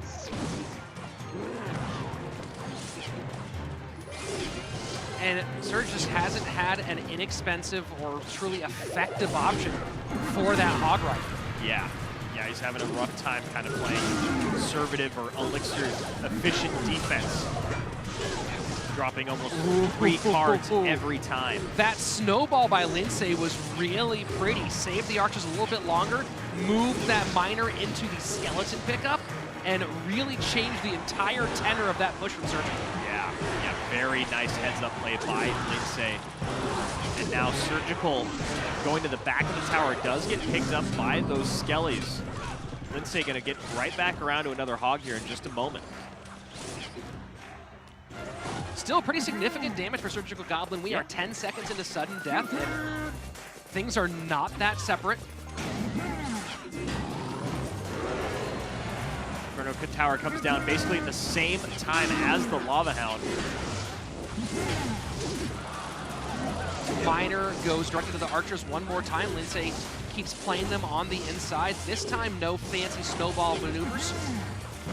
Yeah, the Miner actually picked up the aggro from the Inferno Tower, so the Archer is still alive, as you see, working down the left bridge. Ooh, look at that. Tombstone just high enough out of Earthquake range. Very, very nice Tombstone there from Surgical. Can he turn that great defense around? And rather than going for the Archers this time, Surge goes outside to get Miner damage, and that's going to be a very, very important bit of Miner damage. Yeah, very, very effective Miner chip there. Tombstone to stop the Hog because Lindsay is stuck playing defense on his Princess, and all of a sudden you see Surgical with a pretty big lead. That Dark Prince pops those archers. Lindsay thirsting for Elixir. Yeah, Lindsay stuck behind. Baby Dragon got a belch a few moments ago and didn't quite get the timing right on that bar barrel to Dark Prince. So Miner comes down, late Tombstone. EQ not as effective as Lindsay would like. Big time poison. Dark Prince, goes back and forth, but ends up, Valkyrie picks up the Dark Prince at the last second. Miner gets picked up by the Skellies. Lindsay hanging on by a thread. Final minute of sudden death overtime approaching. Surgical Goblin ahead by 244 HP. And this is a lowest tower situation, but I really feel like one of these is gonna fall. You know, both of these guys do not want to leave it up to fate and the numbers at hand. Hog Rider again, this time the high Tombstone to avoid the Earthquake. Miner gets in, picked up by the Skeletons. Bar Barrel comes at the last second. Very nice defense from Lindsay. Mitigates 100% of the offense there from the Miner. You see Surge giving a little nod of his head going, okay, you got me there. I thought I was going to connect. A Hog snowball Rider comes in. That is massive. Snowball needs to drop. Snowball won't do it. Nope. Snowball Baby won't Dragon do it. on the tower. Surgical Goblin gets the win! Lindsay nearly stole it in the last moments, but Surge held on and changed his defense over and over again and got a big, you saw how much that win mattered to him. Yeah, he needed that. He was negative in his King of the Hill sets 3 and 4, even in 2v2, and now really establishing and getting the respect that he deserves, being the most famous player in the world. That is a massive win for Team Liquid. Wow, just Surgical Goblin played a beautiful defense. We talked about the varying, you're going high, going right in front, going high, changing the timing of the Tombstone to pick up those Hog Riders. Played it beautifully. Lindsay nearly battled back, nearly stole it with some really nice moves in the late moments, but that last Hog Rider EQ push just couldn't quite get the tower down enough, and Surgical Goblin closes things out for Team Liquid. So now Liquid moving up into one of those playoff positions from 8th, and Cream falling and staying at 9th. Wondering what they need to do. They brought in their 2 superstars, these 2 legends that were supposed to change the whole season for Cream, but they're still stumbling. I'll tell you exactly what they have to do, Andrew, and that is win their final 2 matches. Yeah. They need to get to 6 and 5. Is it possible if 5 and 6 makes it? Technically, mathematically, but it feels unlikely at this stage. Yeah, that is not the position you want to be in, hoping that other teams fail. So we will go down and talk to Team Liquid, who is on a 3-match win streak. Hey guys, thank you. I'm here with Surgical Goblin and Canario. Now, you watch them dominate in 2v2, and then you watch them clean it up for their team in King of the Hill. I want to ask you guys, watching you go from 2v2 to 1v1, what is the toughest part about changing gears? Pues bueno, la verdad es que Suri y yo en 1 para 1 jugamos la verdad es que muy bien, y después en 2 para 2 la verdad es que nos entendemos súper bien. Cuando jugamos la verdad es que un poco raro porque yo hablo en inglés y Surikal habla en español. Un poco rara la comunicación, pero entendemos perfecto. Can you help me out understanding that one? Yeah, so basically what he said is that we're both like practicing a lot of 1 vs 1, like playing really good in 1 vs 1, and also that he said that the communication in 2 vs 2 is a little bit strange because personally I speak in Spanish, well, kind of Spanish, my Spanish isn't that good, and then Canario in English. And you guys do a fantastic job there despite those difficulties to overcome. And when it comes to designing the decks that you play together, tell me a little bit about the thought that goes into it. Yeah, so the decks, like the 2 vs 2, like some of them we actually created like by ourselves. Like we just sit down with Diego and Charlie, Bufmek, and then like we just test like difficult matchups or like just general matchups like meta decks, and then this way like we play them. Well, you got to bring some exciting decks to the 1v1 as well. Tell me a little bit about your match against Luke Dubs, what you brought and why you chose to play against him. Pues jugué el Mega Knight con Ram Rider y Earthquake. La verdad es que es un deck que me gusta bastante, lo he practicado los últimos días. Y pensé que Luke Dubs, un jugador de mortero, me podría venir bien y a mí el Mega Knight me encanta. The deck he has been practicing for the last couple of days. And that it's a deck, like kind of a strange deck, but he actually really likes it because Mega Knight is his favorite card. And also Luke Dubs being like famous for Mortar, he thought that it would match up well against him. Smart choices with the cards and excellent execution we saw from both of you as well. Surgical Goblin, I did want to shout out too in that last match, playing defense there with the Tombstone. You were changing it up, changing timings, changing your cycle a little bit. Walk me through it from your perspective. Yeah, so I was up against actually a really difficult matchup because in my deck I didn't have any reset against Inferno Tower. So it's basically impossible to make Lava Hound pushes. So near the end you saw me just like cycling my support cards and then trying to get minor chip damage with like poisons on the archers. But as you said, like the Tombstone placements, like I tried to switch them up because Earthquake is of course super good against Tombstone. But if you don't hit it, like the Tombstone is still able to fully counter the Hawk Rider. So I tried to wait like really long with my Tombstone, like last second, put it like really high, like up near the river. And because of that, like I prevented most of the damage from the Hawk Riders. Smart plays, and that's going to keep your team moving forward now in this matchup. This was an exciting match, 8th place versus 9th place. Now you're moving on up in the leaderboards. What's your ultimate goal for the season here? How would you like this to all play out? Well, obviously, we will try to win the next matches. And as I said earlier, like we're training really hard, so I'm confident for our next 2 matches. All right, I'm glad to see you guys are confident. Still a ways to go, but if anyone can do it, it's this incredible duo. Now let's send it back up to the casters for a further breakdown. Thanks, Rachel. And taking a look at that lineup for a second, I almost forgot. That was a 2-player match entirely from Team Liquid. Yeah, carrying their team, you know, Buffmac not able to come out, and Diego B not needing to because Canario and Surge just laid the hammer down on Cream Esports, who really needs to figure out a new formula moving forward to their next 2 matches. Yeah, they're going to need 2 wins to really be in the mix. Team Liquid, of course, moving into the positive at 5-4, so that's a big step forward for those guys. Yeah, and we'll see if that loss of complexity actually comes into play as we move forward into our playoff standings. But right now, Liquid feeling great and on their way to CRL West playoffs. Coming up next, it's Fnatic facing off against Pain.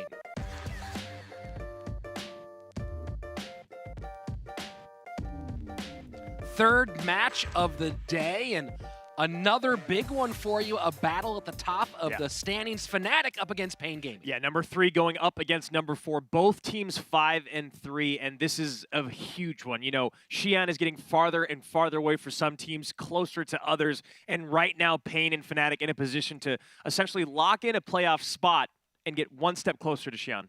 Yeah, a win would be a big step forward. A loss not detrimental to either squad, but would definitely put the pressure on. So this is a nice one to sort of relieve some of that stress going into your final 2 matches of the season. Yeah, you know, and both these teams have stumbled a little bit on their way. Pain has kind of been a dominant force, but in their last few matches, struggling a bit to stay on top.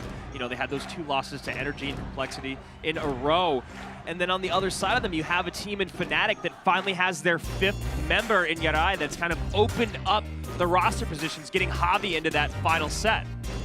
Yeah, and Javi, of course, has been playing insane this season. Both teams have had some amazing performances, amazing moments, and this is a very, very important one for both squads. You see Fnatic now with their full filled-out roster. Asu, Chini, have yet to see him. Faye and Javi 14 have been fantastic. Mikel04 has stepped up in 1v1 in so many spots in Yarai, as you said, rounding out this squad. And as we hop over to the other side in Pain Gaming, we have Wen, Surge TS, Carnage, and Hen and Kava. Surge and Hen and Kava have been one of the best 2v2 duos here at CRL West, which has opened up a lot of doors for them moving forward into the 2nd and 3rd sets. So today, will they be able to take down Fnatic and move up in the rankings, stealing their position? We will see in just a moment. Fnatic has had mixed success in 2v2, but of course with Faye on the tower, they are so strong.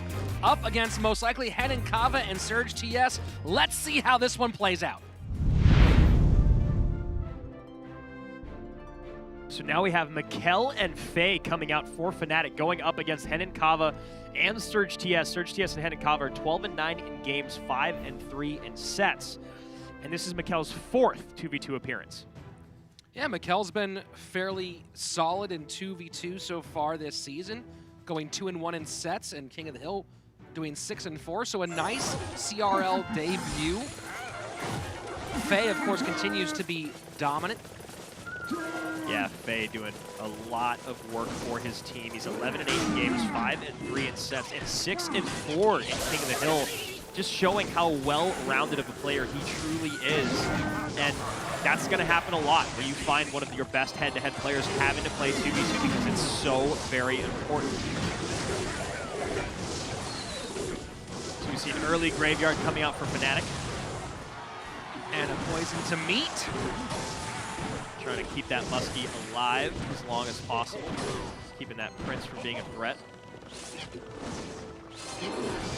And getting aggressive with the graveyards early is Fnatic. Yeah, so getting very, very aggressive, hoping that they can create enough offensive presence as they have. There's the freeze. That is a huge, huge freeze. What I was just about to say is create enough of an offensive presence that their elixir deficit does not punish them on defense, and that's exactly what they did with that last second freeze. I'm wondering if Fnatic has a tornado amongst these 16 cards, because that might have been an excellent chance to NATO all that to tower and maybe get tower down. Yeah, that's a good point. Maybe a little reluctant because of how much they've just kind of been going all out on offense, and now we have Pain switching lanes with a Dark Prince giving a little push to that Golem. Yeah, that's a fun move to open, drop that way behind, but then speed it the heck up. Yeah, you know, and kind of an interesting play as well, because, you know, one of the nice things about single elixir is your opponent and you are both in single elixir, so mounting those golem pushes allows you to stack more units behind when it travels more slowly. But, you know, Pain deciding to do something a little different. It does get some significant damage left-hand lane, but Pain Gaming about to lose that right-hand tower to the graveyard push, and with 30 seconds left, I just do not believe they have time to get a tower down. No, I truly believe they should have not played that Baby Dragon there on the right to try to defend the graveyard on a tower that was already lost, and just doubled down on this push to the left. Now there's just not going to be enough in hand. That Giant Skeleton is going to clean up the Mega Minion. Earthquake and Poison trying to make room for this Golem. 10 seconds left. And there's the NATO from Fnatic. Fnatic waits really, really long on the NATO and uses it at the exact moment to crush the spirit of their opponents. So you see Faye and Mikkel very, very happy with one another. That went perfectly for them. Now their tower did get down to 900 HP, but that's a lot closer than what it actually felt like in gameplay. And so now, Hen Kava and Surge TS, as you said, with kind of a down look on their face, and that's probably because they've fallen in the 2v2 set 2 times in a row to energy and complexity, and now Fnatic looking like they might make it 3. Yeah, it's got to feel a little demoralizing, but they need to refocus and get themselves ready to battle back. Remember, it's not just going to be 2v2. One of them's going to have to play King of the Hill as well. Yeah. You know, it could have really just been that one Baby Dragon played. Now, 900 HP is a lot of damage to make up, but that one Baby Dragon they played as defense on a lost tower just really crippled their offensive presence. And Graveyard for Pain.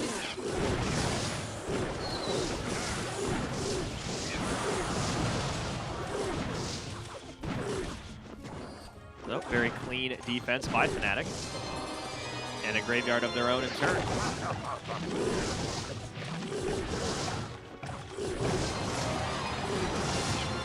Pain going to be much more cognizant of that freeze this time around. So first minute 15 down, and so far not much doing on either side. Yep, and basically even in Elixir.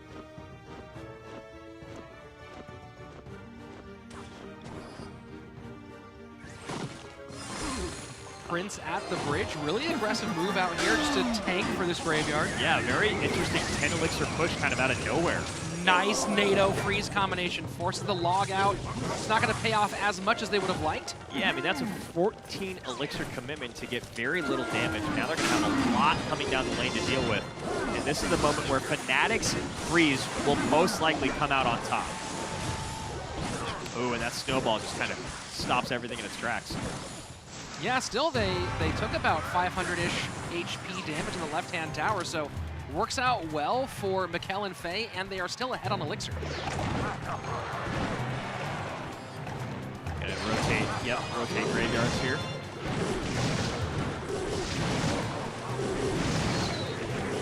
Poison coming down for Pain. Baby Dragon getting on tower, but that giant Skelly Bomb only allows 2 belches to come in. Oh, Wow. that was a big-time giant Skelly Bomb for Fnatic. Yeah, I mean, that just completely stopped that push before it could even get started. Look down to count their elixir and look back up and the map was clear. Oh, they double up on the look graveyard. At that. Look at that. Freeze comes in. But there's a poison down. 425 HP. We got a poison, we got a log, and we got a freeze in the hands of Fnatic. Will it be enough? Poison comes down defensively.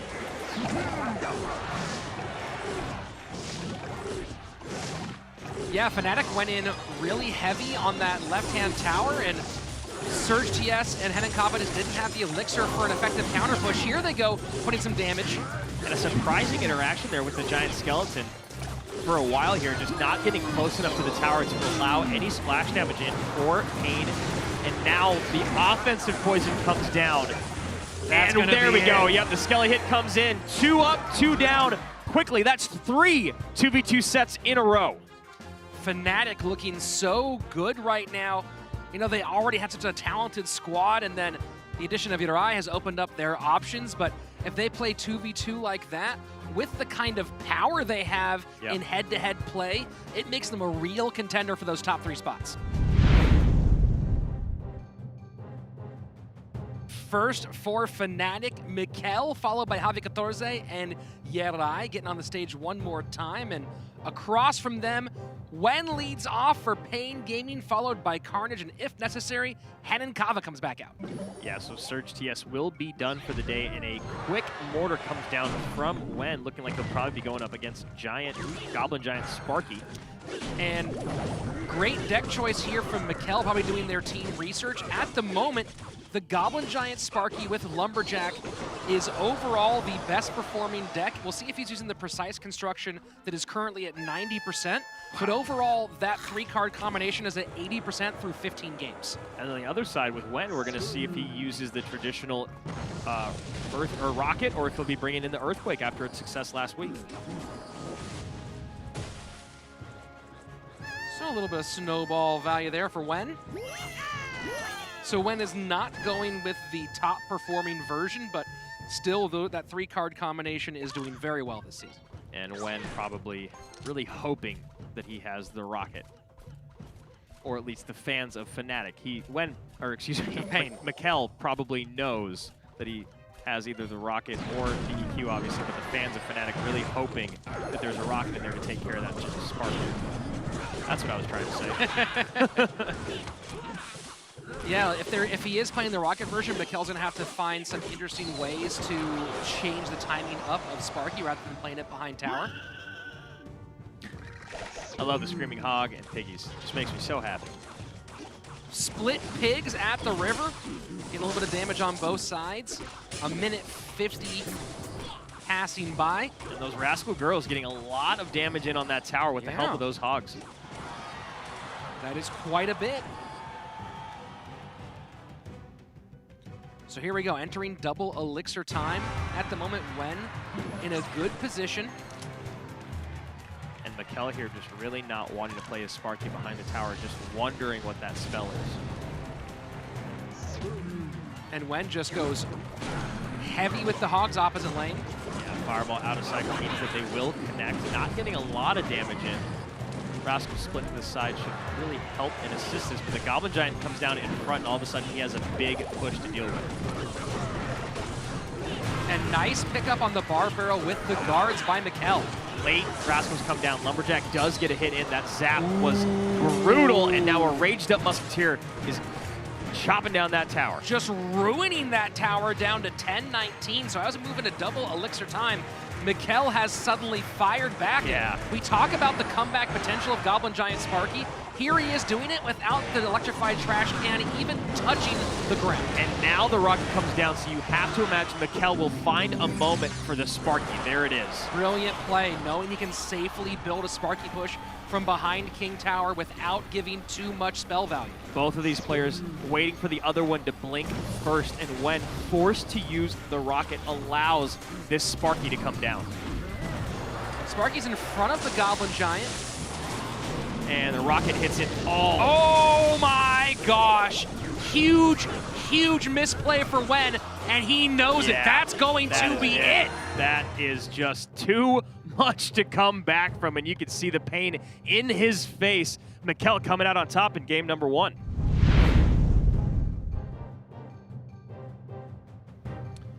So Carnage looking to get one back and repair his currently negative win rate in King of the Hill at 5 and 7.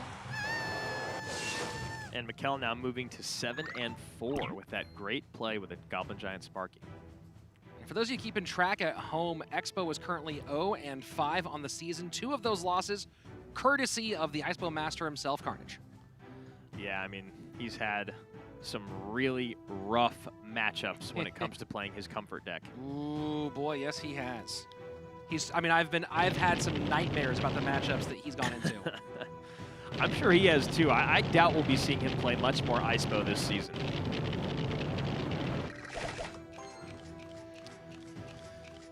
Guard cycle in the back. Mikkel maybe going back to Goblin Giant Sparky again. Lumberjack comes down.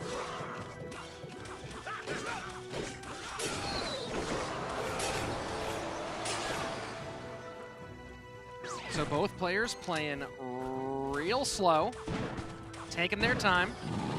There's the Lava Hound from Carnage. Carnage has not played Lava yet this season, so we'll see how he fares here. Gob Giant comes down to defend that Musketeer. Musketeer will start taking big shots on the Lava. Mikkel played the... Oh, there we go. Minions come out as well. Ooh, that zap is big.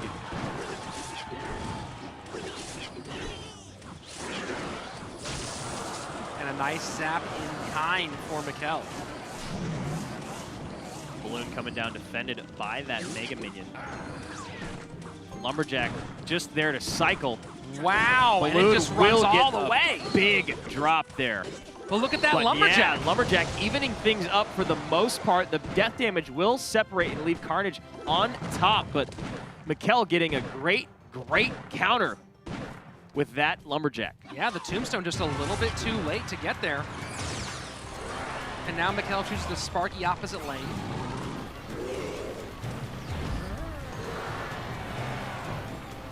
And just loading up in the other direction, probably believing he can do enough defensive work with his Musketeer and Minions on this side. Or maybe just opting to he's just gonna sacrifice the tower and try to take both. Fireball comes down just That in time. is big. Tower goes down anyway with the Goblin Giant plus the guards. But now Lumberjack rushing the tower again, and Mikkel finds himself in a big lead. And forced to spend quite a bit to stop that Lumberjack. Now, Lava Hound in the pocket, Musketeer on the Lava Hound. Minions picked up by the Goblin Giant. He's gonna need a fireball to come in and knock that balloon back. He decides not to. He's gonna let it drop. Wow. And just get the Goblin Giant to the tower. Really brave play there from Mikkel. Yeah, that is sacrificing a bomb drop is not something you see that often, but now we see Fnatic on a 4-game streak. Yeah, Mikkel's looking into the mouth of a tiger and roaring back. This is unbelievable. So confident, so calm, and again, like I said, really brave plays there at the end.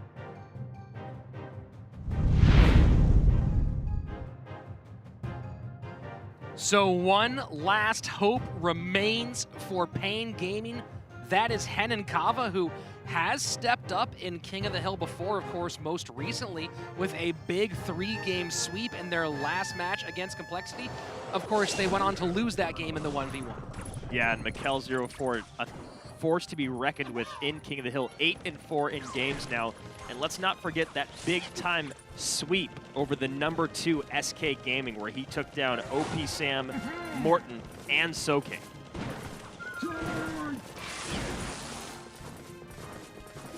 So Mikkel eats a nasty lightning, but at the exact same time goes Lumberloon opposite lane. And this is something that we just saw in the last game. Sure, fine, you're gonna do 1,000 damage on my tower. I'm gonna take yours outright. Wow.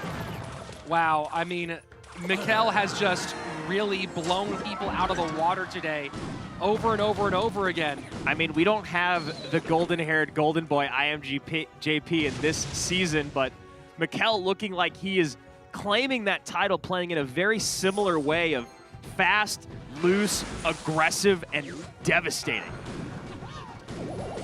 Yeah, you mix that with sort of we talked about the trap that Vulcan set earlier with that Three Musketeers deck, and Mikel's doing the same thing, but almost to a whole different level in this King of the Hill set. Yeah, I mean, 1197, this Royal Giant's going to get a couple shots in. One shot, excuse me, and Mikel is just in a great position. Yeah, I mean, KOTH had to be like, dude, I'm getting the greatest lightning ever. Wow, so this is a Royal Giant double Prince deck, and you saw the wow coming from Mikel, not expecting the traditional Prince to come out. Well, double Prince has been showing up in so many different situations. Yeah, I mean, they're so powerful, so tanky, so much DPS, splash, or single. Two of the best cards in the game. Yeah, I mean, I was at a roller skate rink the other day and saw them come out for a couple skate, so. And you didn't invite me again, so we'll be talking about that after the broadcast. Royal Giant trying to make its way to tower. Giant Snowball slows it down a little bit, and Ice Spirit does that job as well. Still will get one shot. Yep. Big shot in, so within spell cycle range for KOTH, which is where Mikel wants him to be. He wants him to have to spend a lightning and a snowball just to take the tower, and then in turn, Mikel will just respond with a Lumberjack Loon. And this might be enough to stop that Royal Giant from the shot. Yes, it is. So really beautiful. Lightning comes down. That's not going to be enough. Not enough, no. So eating that 75 damage, not able to, having to play the snowball defensively, and now Fnatic takes the 2-set sweep over Pain Gaming. And Mikel just stood up and put a stamp on this season. And he really is one of the rookies who has stood out as a top-tier player in CRL West. I mean, you're looking at a guy that swept 2 teams in King of the Hill, both of which were #2 at a point. You see Javi KOTH right there looking real happy, able to take the day off. Mikel takes down Morton, OP Sam, and Soking and SK, and then today takes down Carnage, Wen, and KOTH. Wow. Wow is right, Andrew. What a breakout performance, what a breakout year for Mikel in CRL West. And Pain has to be stunned. They've gone now from being the leading team in CRL West to now in a struggling spot where they have lost 3 matches in a row. Yeah, and you know, and Fnatic on the other side of it has won 4 of their last 5. Now, they might not have the prettiest way of getting there, and they were short-rostered or short-handed in the beginning, but now you see the addition of Yurai opens up a lot of things. Javi KOTH available in the 1v1. Yurai not even playing today, and you saw what Faye and Mikel did. Oddly enough, we just saw another 2-player sweep. Yeah, over another team. That was unbelievable. Yeah. And Mikel coming out playing really well with Faye in the 2v2, improving his record there. And it wasn't just that he won this King of the Hill. It was the way that he won this King of the Hill. It was these dominant. bait and switches. Yes. He had them playing by his rules, and he came out on top and then some. So let's head down to the floor where Seltzer is standing by with the 5-game sweeper, Mikel. Thank you guys so much. Here with Mikel from Fnatic. Oh my gosh, you crushed it in the 2v2. You swept it up in King of the Hill. Now, if this is your breakout performance here in the league, if CRL West is where you came to show fans of Clash Royale what kind of player you are, well, what do you want these fans to know about you?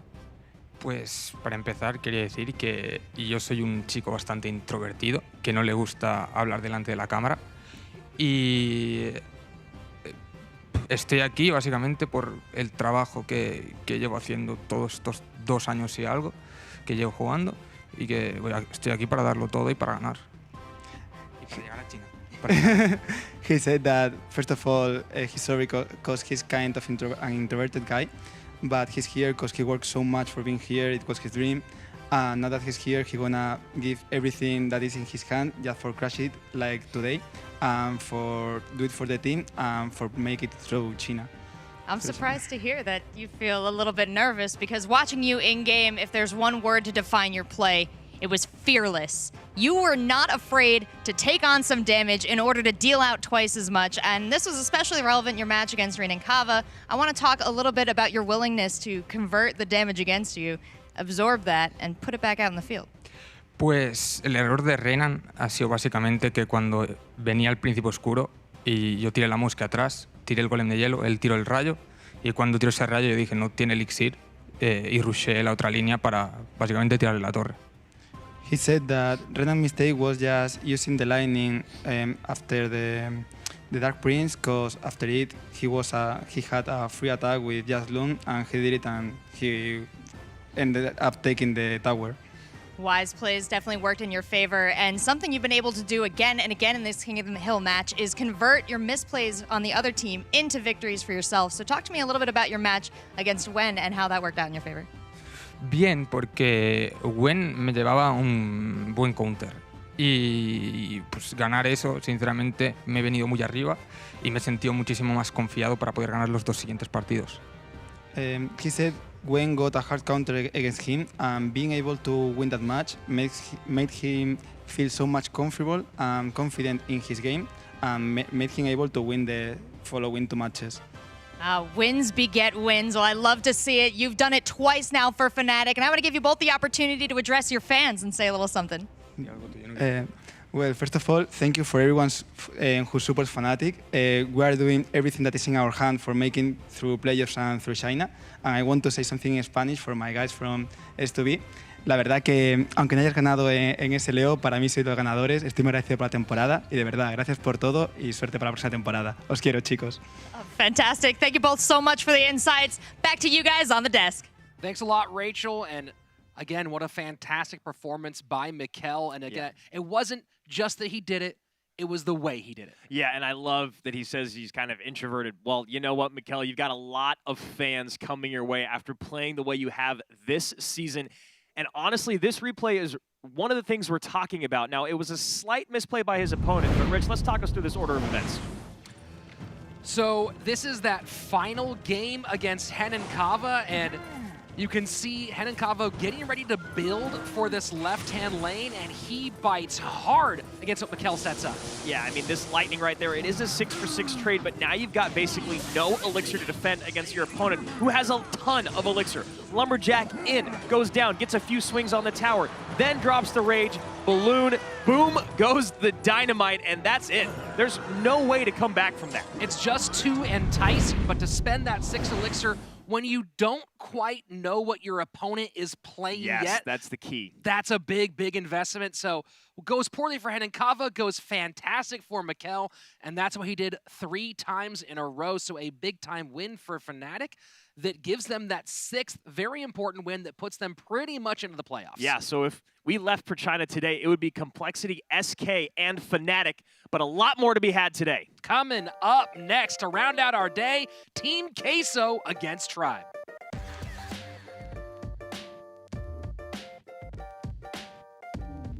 Rounding out our day is a newly invigorated Team Queso, a big part of that being the play of Azelis in 2v2. Yeah, he has been playing absolutely out of his mind in 2v2, barely falling at all. And then we saw him kind of emerging as the head-to-head star that he used to be in his last match. And then across from them is Tribe Gaming, who have been win, loss, win, loss, win, loss, a total seesaw of a season for those guys. And today we're going to find out whether or not that win is always followed by a loss or whether they can double down today and get 2 in a row.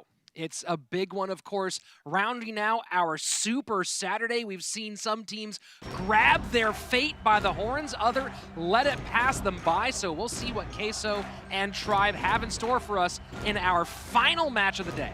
Yeah, Azelis still undefeated in 2v2, 10-0 in games, 5-0 in sets. And you said newly or reinvigorated Team Queso, which is exactly what I would be saying as well, Rich. I mean, they really look to be struggling coming out of the gates. And after this 2v2 shakeup, moving Kuchiku to head-to-head play, they have become a dominant force once again. So we have Benihoo, Kuchiku, Dark Angel, and Azelis coming out for the cheesy ones today. And now Azelis moving up into that high, maybe top win rate overall in CRL with that 2v2. But across from them, of course, the 2v2 duo of J Monty and B-Rad, who have been so good up until the last couple of matches, having some trouble there but they are a fantastic pair. And then, of course, Nitram and Tommy have been holding it down in the 1v1. Spades, the second rookie on the squad, getting a couple mixes in there. So we'll see what Tribe comes out with today. Of course, you don't imagine them changing their 2v2, but we'll see what they do in the head-to-head play.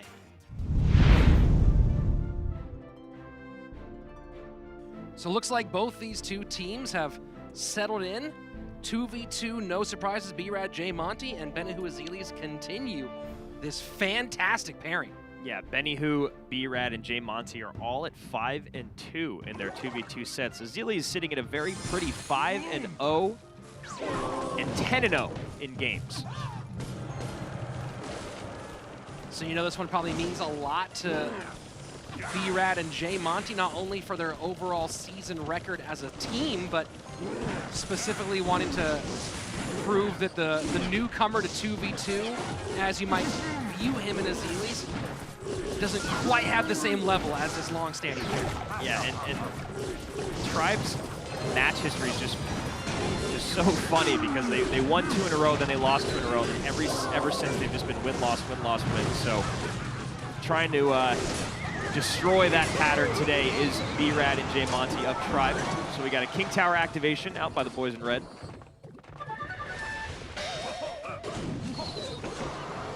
So solid early King Tower activation, not really eating much damage for it either.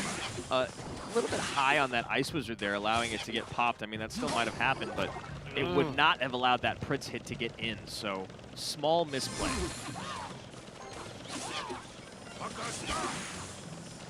The Tribe coming out with Graveyard once again.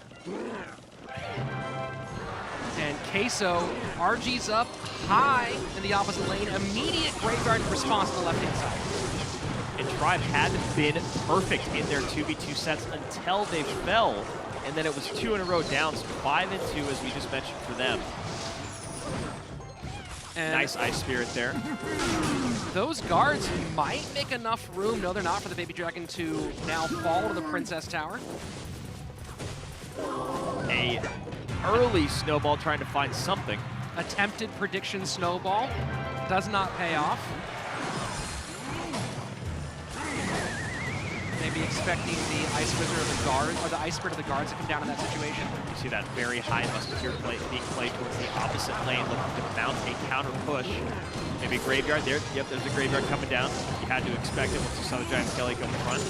A raged up Mega Minion took a big swing in the top right tower of Tribe, but they're getting it back on the left-hand lane right now. That Giant Skeleton is getting uncomfortably close. You see the NATO coming down 14 Queso.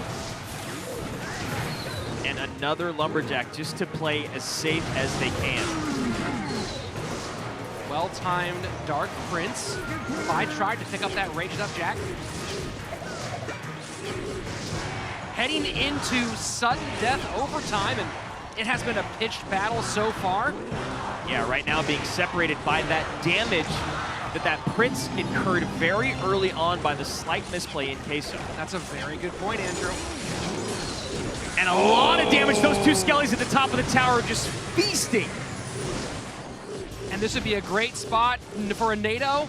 Not needed. Not necessary. Finishes it off. Tribe Gaming gets back in the win column.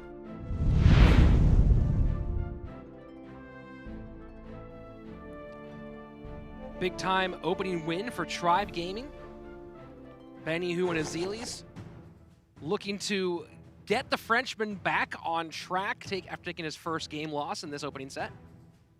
And Tribe really needing to take this set. They need the cushion moving forward. They've got to come out on top. Both these teams wanting to make it to playoffs. And just to remind you of their record, they are both at 4-4. However, Queso was 1 slot ahead of Tribe, so 6th place against 7th. Remember that first big tiebreaker is set differential, is positive, negative set differential. So a sweep counts more in those situations than a 3-set match. And Team Queso has 5 2v2 sweeps in a row to help with that differential.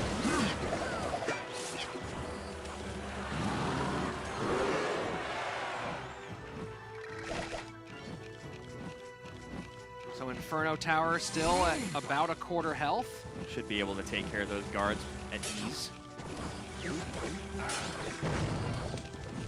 With ease. And there we go, Lumberjack comes down, and it does not quite kill the defending Lumberjack, but rages up nicely for that Royal Giant. Yeah, and luckily for Team Queso, their 1 HP Lumberjack did survive, or else that would have been devastating. And honestly, it still kind of was, taking about 1,000 damage.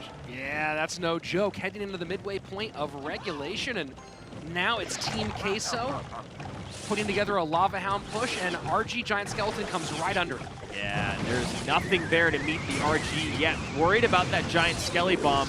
You see the Baby Dragon being dropped as far away as possible. Nice NATO by Tribe to get that skeleton damage onto the supporting troops. And they should have more than enough to defend this incoming push by Team Queso.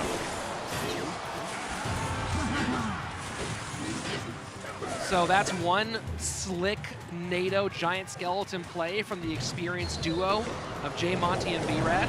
We'll see if they have any more tricks up their sleeve as we go deeper into this game. Big Lightning coming in for Tribe. 2 shots in. That tower is within spell cycle range easily. Not even a cycle, just a lightning. So Tribe now adding pressure to the left-hand lane. Yeah, no tricks needed at this point. That tower is essentially down. And you see B-Rad gestures to J Monty there. I wonder what that was about. Maybe taking a moment, hey, let's relax. We're in a good situation. Yeah, 30 seconds, 20 seconds left now. And it seems like a lot for Team Queso to do in that time. That's going to be it. Beautiful play by Tribe Gaming. J Monty's feeling it. And you know, you want that for a team that is as strong as B-Rad and J Monty, falling 2 times in a row, being reminded that they are as good as they believe they are. And Benny Hu and Azeali's, yeah, that's not the best way to start or end your day, but look, they're 5-1 now. You can't be that upset with your 2v2 duo going 5-1.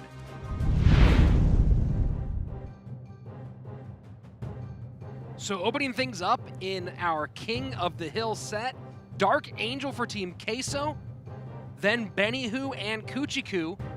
Spades on the tower to lead off for Tribe Gaming. Yeah, very surprising to see Spades back out there. He's only participated in their 3rd and 4th matches where he found 2 losses. So Spades, despite being here since day 1, is still looking for his very first CRL West victory, and a Goblin Barrel also making its debut. Yeah, I was about to say, I think that's the first Goblin Barrel. I'm excited to see some bait. Yeah, me too. I love a good old bait deck. Now, the question is, will it be effective with how prevalent Snowball and Barb Barrel are?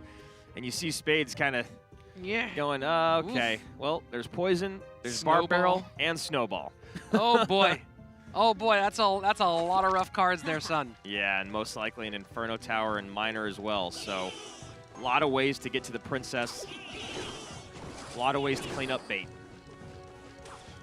Yeah, this was the #1 deck for a while, the one that Dark Angel is playing, and now it's still the most played single deck in CRL at 21 plays, but a win rate of 62%. Rich, a Royal Giant Bats push with a Goblin Barrel to follow takes out the Prince and brings down the tower. Well, does it take it? No. That was crazy. Hold on, I looked down to look at my numbers for 1 second, and that's what happened. Royal Giant fall with Bats, take out the Prince. Goblin Barrel behind to add in an insane amount of damage, and now Dark Angel is just as surprised as we are. What the heck? And Spades now, I missed, maybe he learned to dance from La Picati. Throwing little moves up there. Just when you think you know what you're looking at, I'm like, yeah, that's safe. I can take a look down and look at my numbers here for a second, and then this happens. Look at how aggressive Spades is playing. Now, let's see if it ends up paying off in the long run, but as of right now, he has Dark Angel up against the ropes. Sure. I mean, tower down and plenty of options now. The big question is, how will he deal with some of these nasty pushes? And sneaky move trying to go behind with the Skarmy.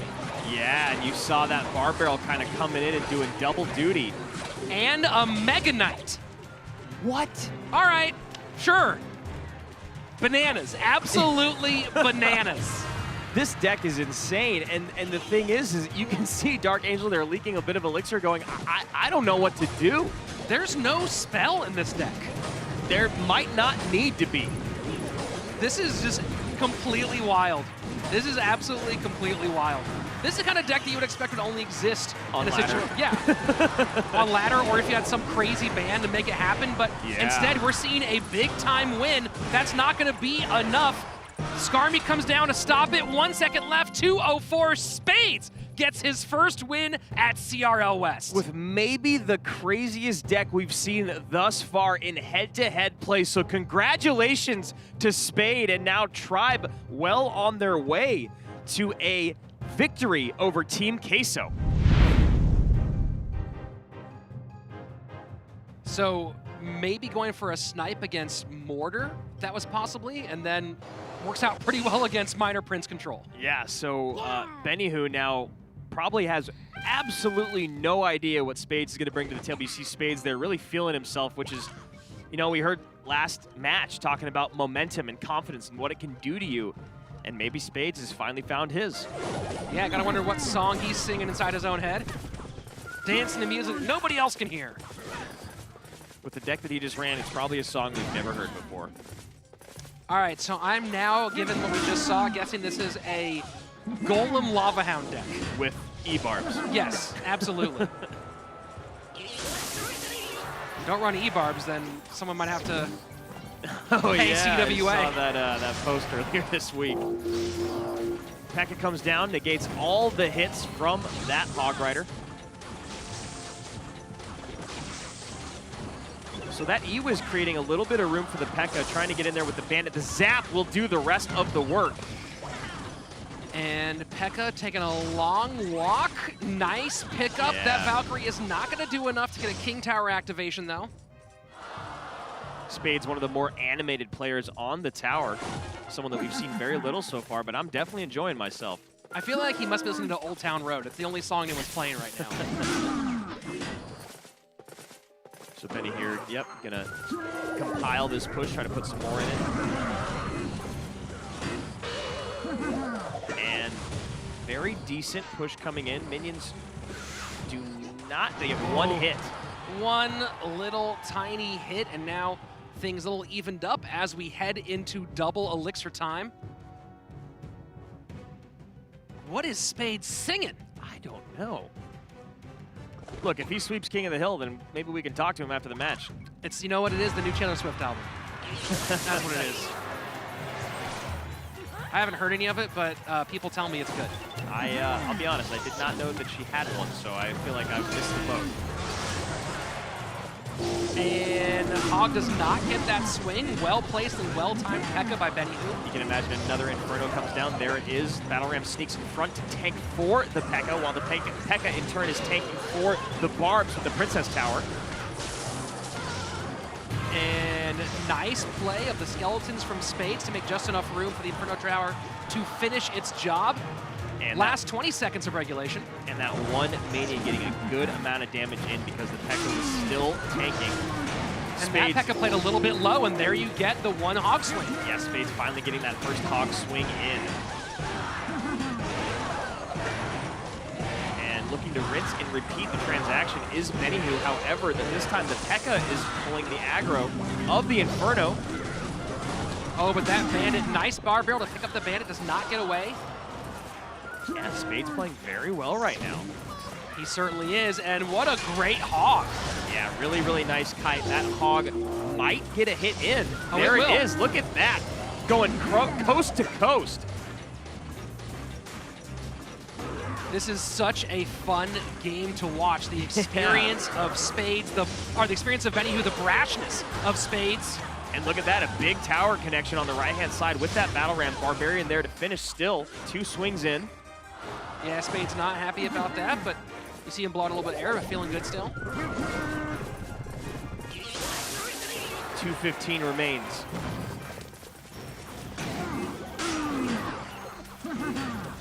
And you see Spade starting to leak a little elixir, maybe getting a little confused with some of the choices he wants to make. Good poison value coming in for Benihoo. And there we go. Hog Rider's up. EQ slows down the Pekka, so he will get a shot despite the good placement. 15:59 to 14:01. Dual lane pressure coming in. You know there's a zap. You know there's minions. How will the Inferno Tower fare? Good job with the skeletons to pick up the bandit dash. Now the P.E.K.K.A will probably meet. Oh, a missed pull maybe, thinking that he could turn the P.E.K.K.A around, but the skeletons doesn't right matter. here. No need, P.E.K.K.A dies. Oh, very low on Elixir though right now is Spades. This could be trouble. Ooh, the zap almost allowing another connection, however, taking damage on both towers at this moment. Oh, and that was the Barbarian swing that could change everything. Spades now behind by almost 500 HP. Benny playing very, very well. He's a veteran. He's been here before. Yeah, with only 1 minute remaining and Benny having the bigger spell, Spades has to get his hog to the tower. Kind of surprised Benny is there poisoning the stronger of the 2 towers. Nice Valkyrie here from Spades. And he hogs up one more time. EQ probably, no, not enough Elixir for it. Benny puts his hands on his head. It's not a call to the referee, just more so thinking about what he's doing in the game. Maybe not enjoying the last interaction that he just had. That was a huge hog swing. That final 20 seconds. Barbarrel does not pull the P.E.K.K.A. Poison comes down. Cycles Earthquake early. This Hog could be Rider coming a in. Huge hog hit. Not gonna make it. Wow, and Spades does fall to the veteran Benny Earthquake comes in. Is Poison in cycle? Oh, it's in! Oh my God! Oh my God! Spades steals it! 817, 867, 50 HP. I was wrong, and I'm happy to be wrong. That was unbelievable.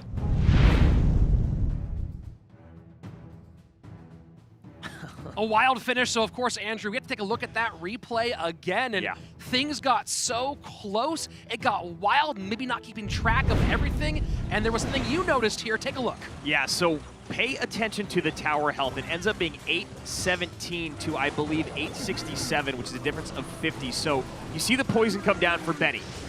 Sitting here playing a little defense. Earthquake comes down for Spades. Hog comes in, and you see the zap. Oh, the E-Wiz come in, and then the zap. So a double zap to try to stop that Hog Rider. Whereas that second zap could have been allocated to tower damage on Spades to actually take the win.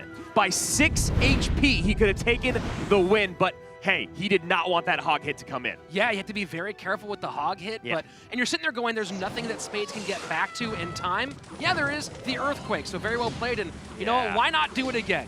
That was an incredible photo finish from someone who has now come completely even, starting 0-2 on the day, now 2-2. Celebratory Princess. And he's just gonna run it back. All right, would you rather see Spades and La Picardi do a best-of-5 or a dance-off? Oh, that's a tough decision. I'm going dance-off. Yeah, me too. Kuchiku 5-2 in his King of the Hill play. Kuchi looking like Minor Balloon. Earthquake coming down, requiring a snowball. So Minor Balloon versus Hog EQ, this is a really interesting matchup. You know, the Minor can bypass the Inferno Tower of Spades, but Spades does have the extra value of that Earthquake. Yeah, and the really, really quick cycle allows him to get back around to those Archers. Archers plus Inferno is going to be obviously his best counter for the Balloon, but we know it's much easier said than done to stop a Balloon. No Inferno Tower on defense. That Hog Rider's going to get probably 2 swings. Oh, and the late snowball. Oh, weird little interaction with the Barbarian sneaking in there for a bump. Spades takes the lead, 1:40 into the game.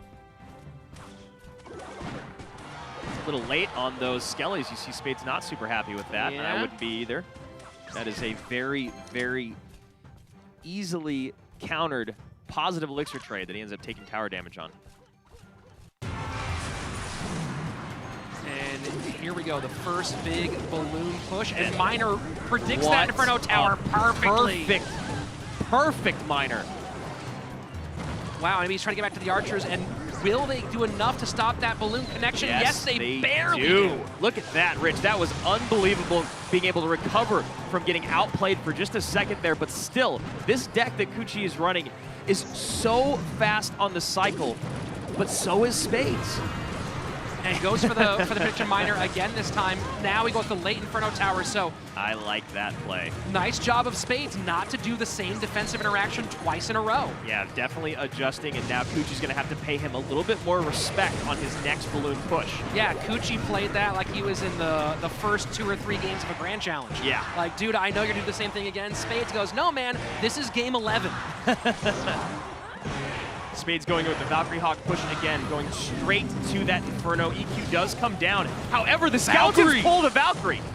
Oh my gosh, she stops just far enough away from the tower because of that ice golem. So close. And now Spades has to recognize he has a massive elixir lead at the moment, or did. And needs to put the pressure up, but not able to against this balloon deck. Interesting playing the snowball that early. Again, Spades may be watching Surgical Goblin with that tombstone work, varying the timing and placement of those Inferno Towers. Balloon almost gets a drop, but will only get death damage. Hog Rider on the tower. Big swings in. Whoa. 3 big swings. KOTH in trouble. Spades. Yeah. He's about to sweep Team Queso. This is wild. Barbarrel and Valkyrie do not do their job picking up that Inferno Tower.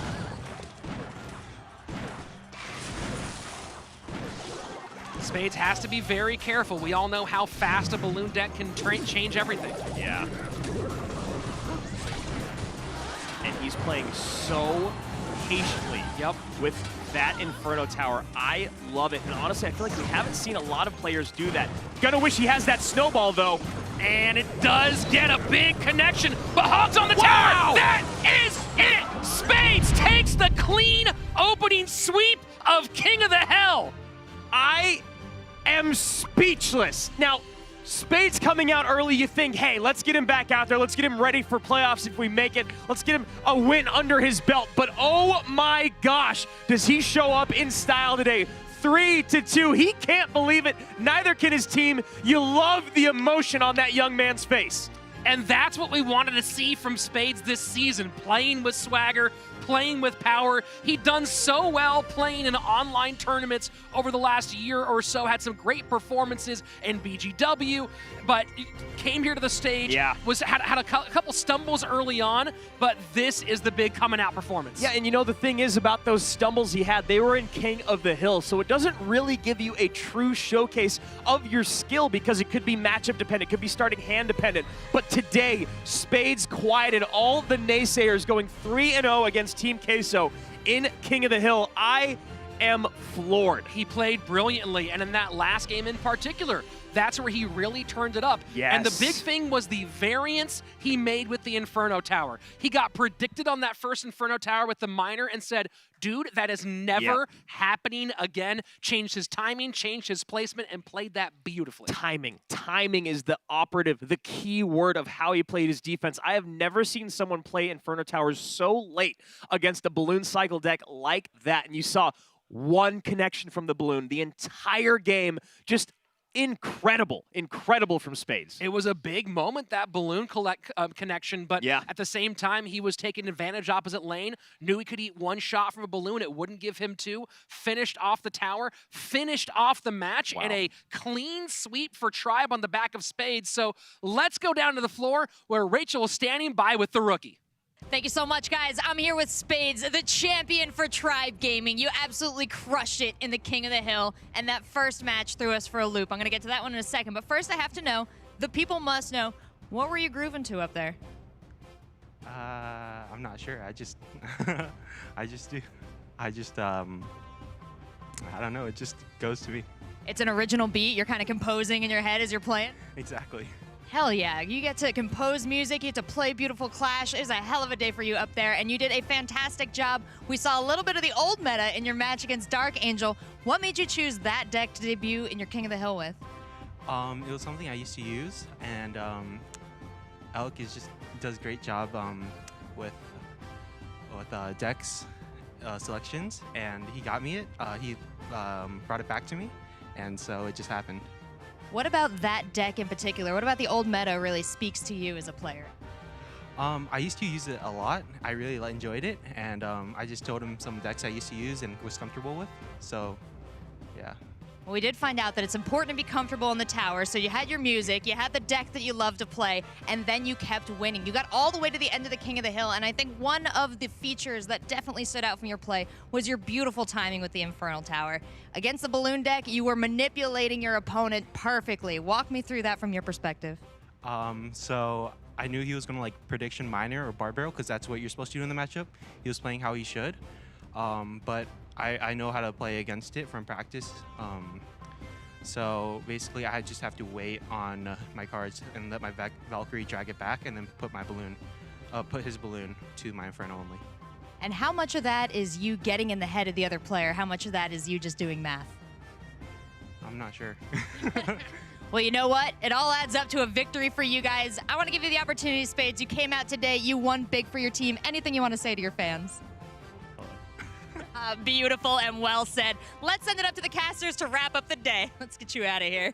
What a great day for the young players. Spades coming out with that King of the Hill sweep. Mikkel showing that he is a true Sparky master. He's played so well with that on ladder as well. And it was just a big day for young players. Yeah, and I love the attitude behind both of them in their interviews. You know, introverted, short and sweet. We love you guys, and you are now stars in the league. Those were such dominant performances. You got to get used to those post-game interviews because they've been coming a lot.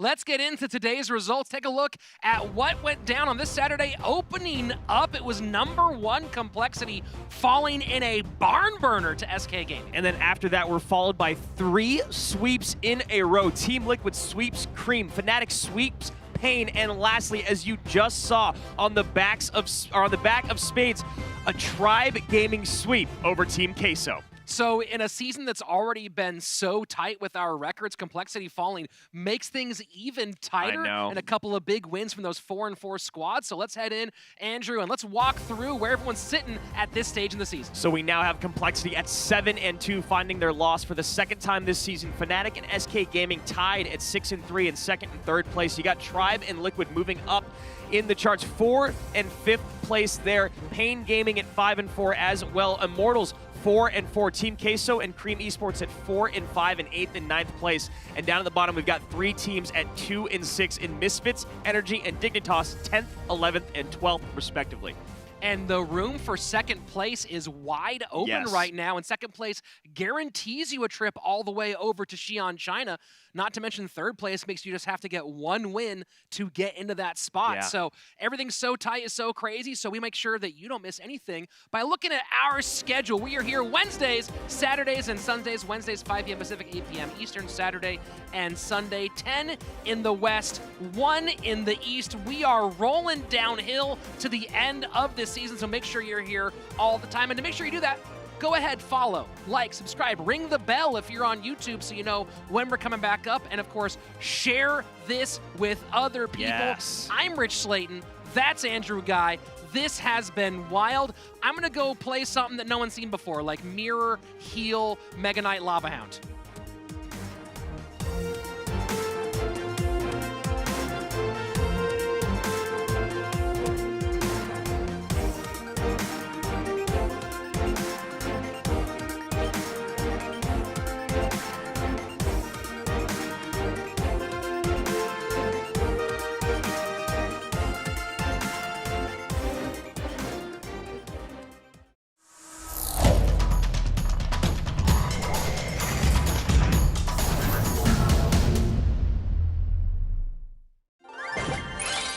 Yeah!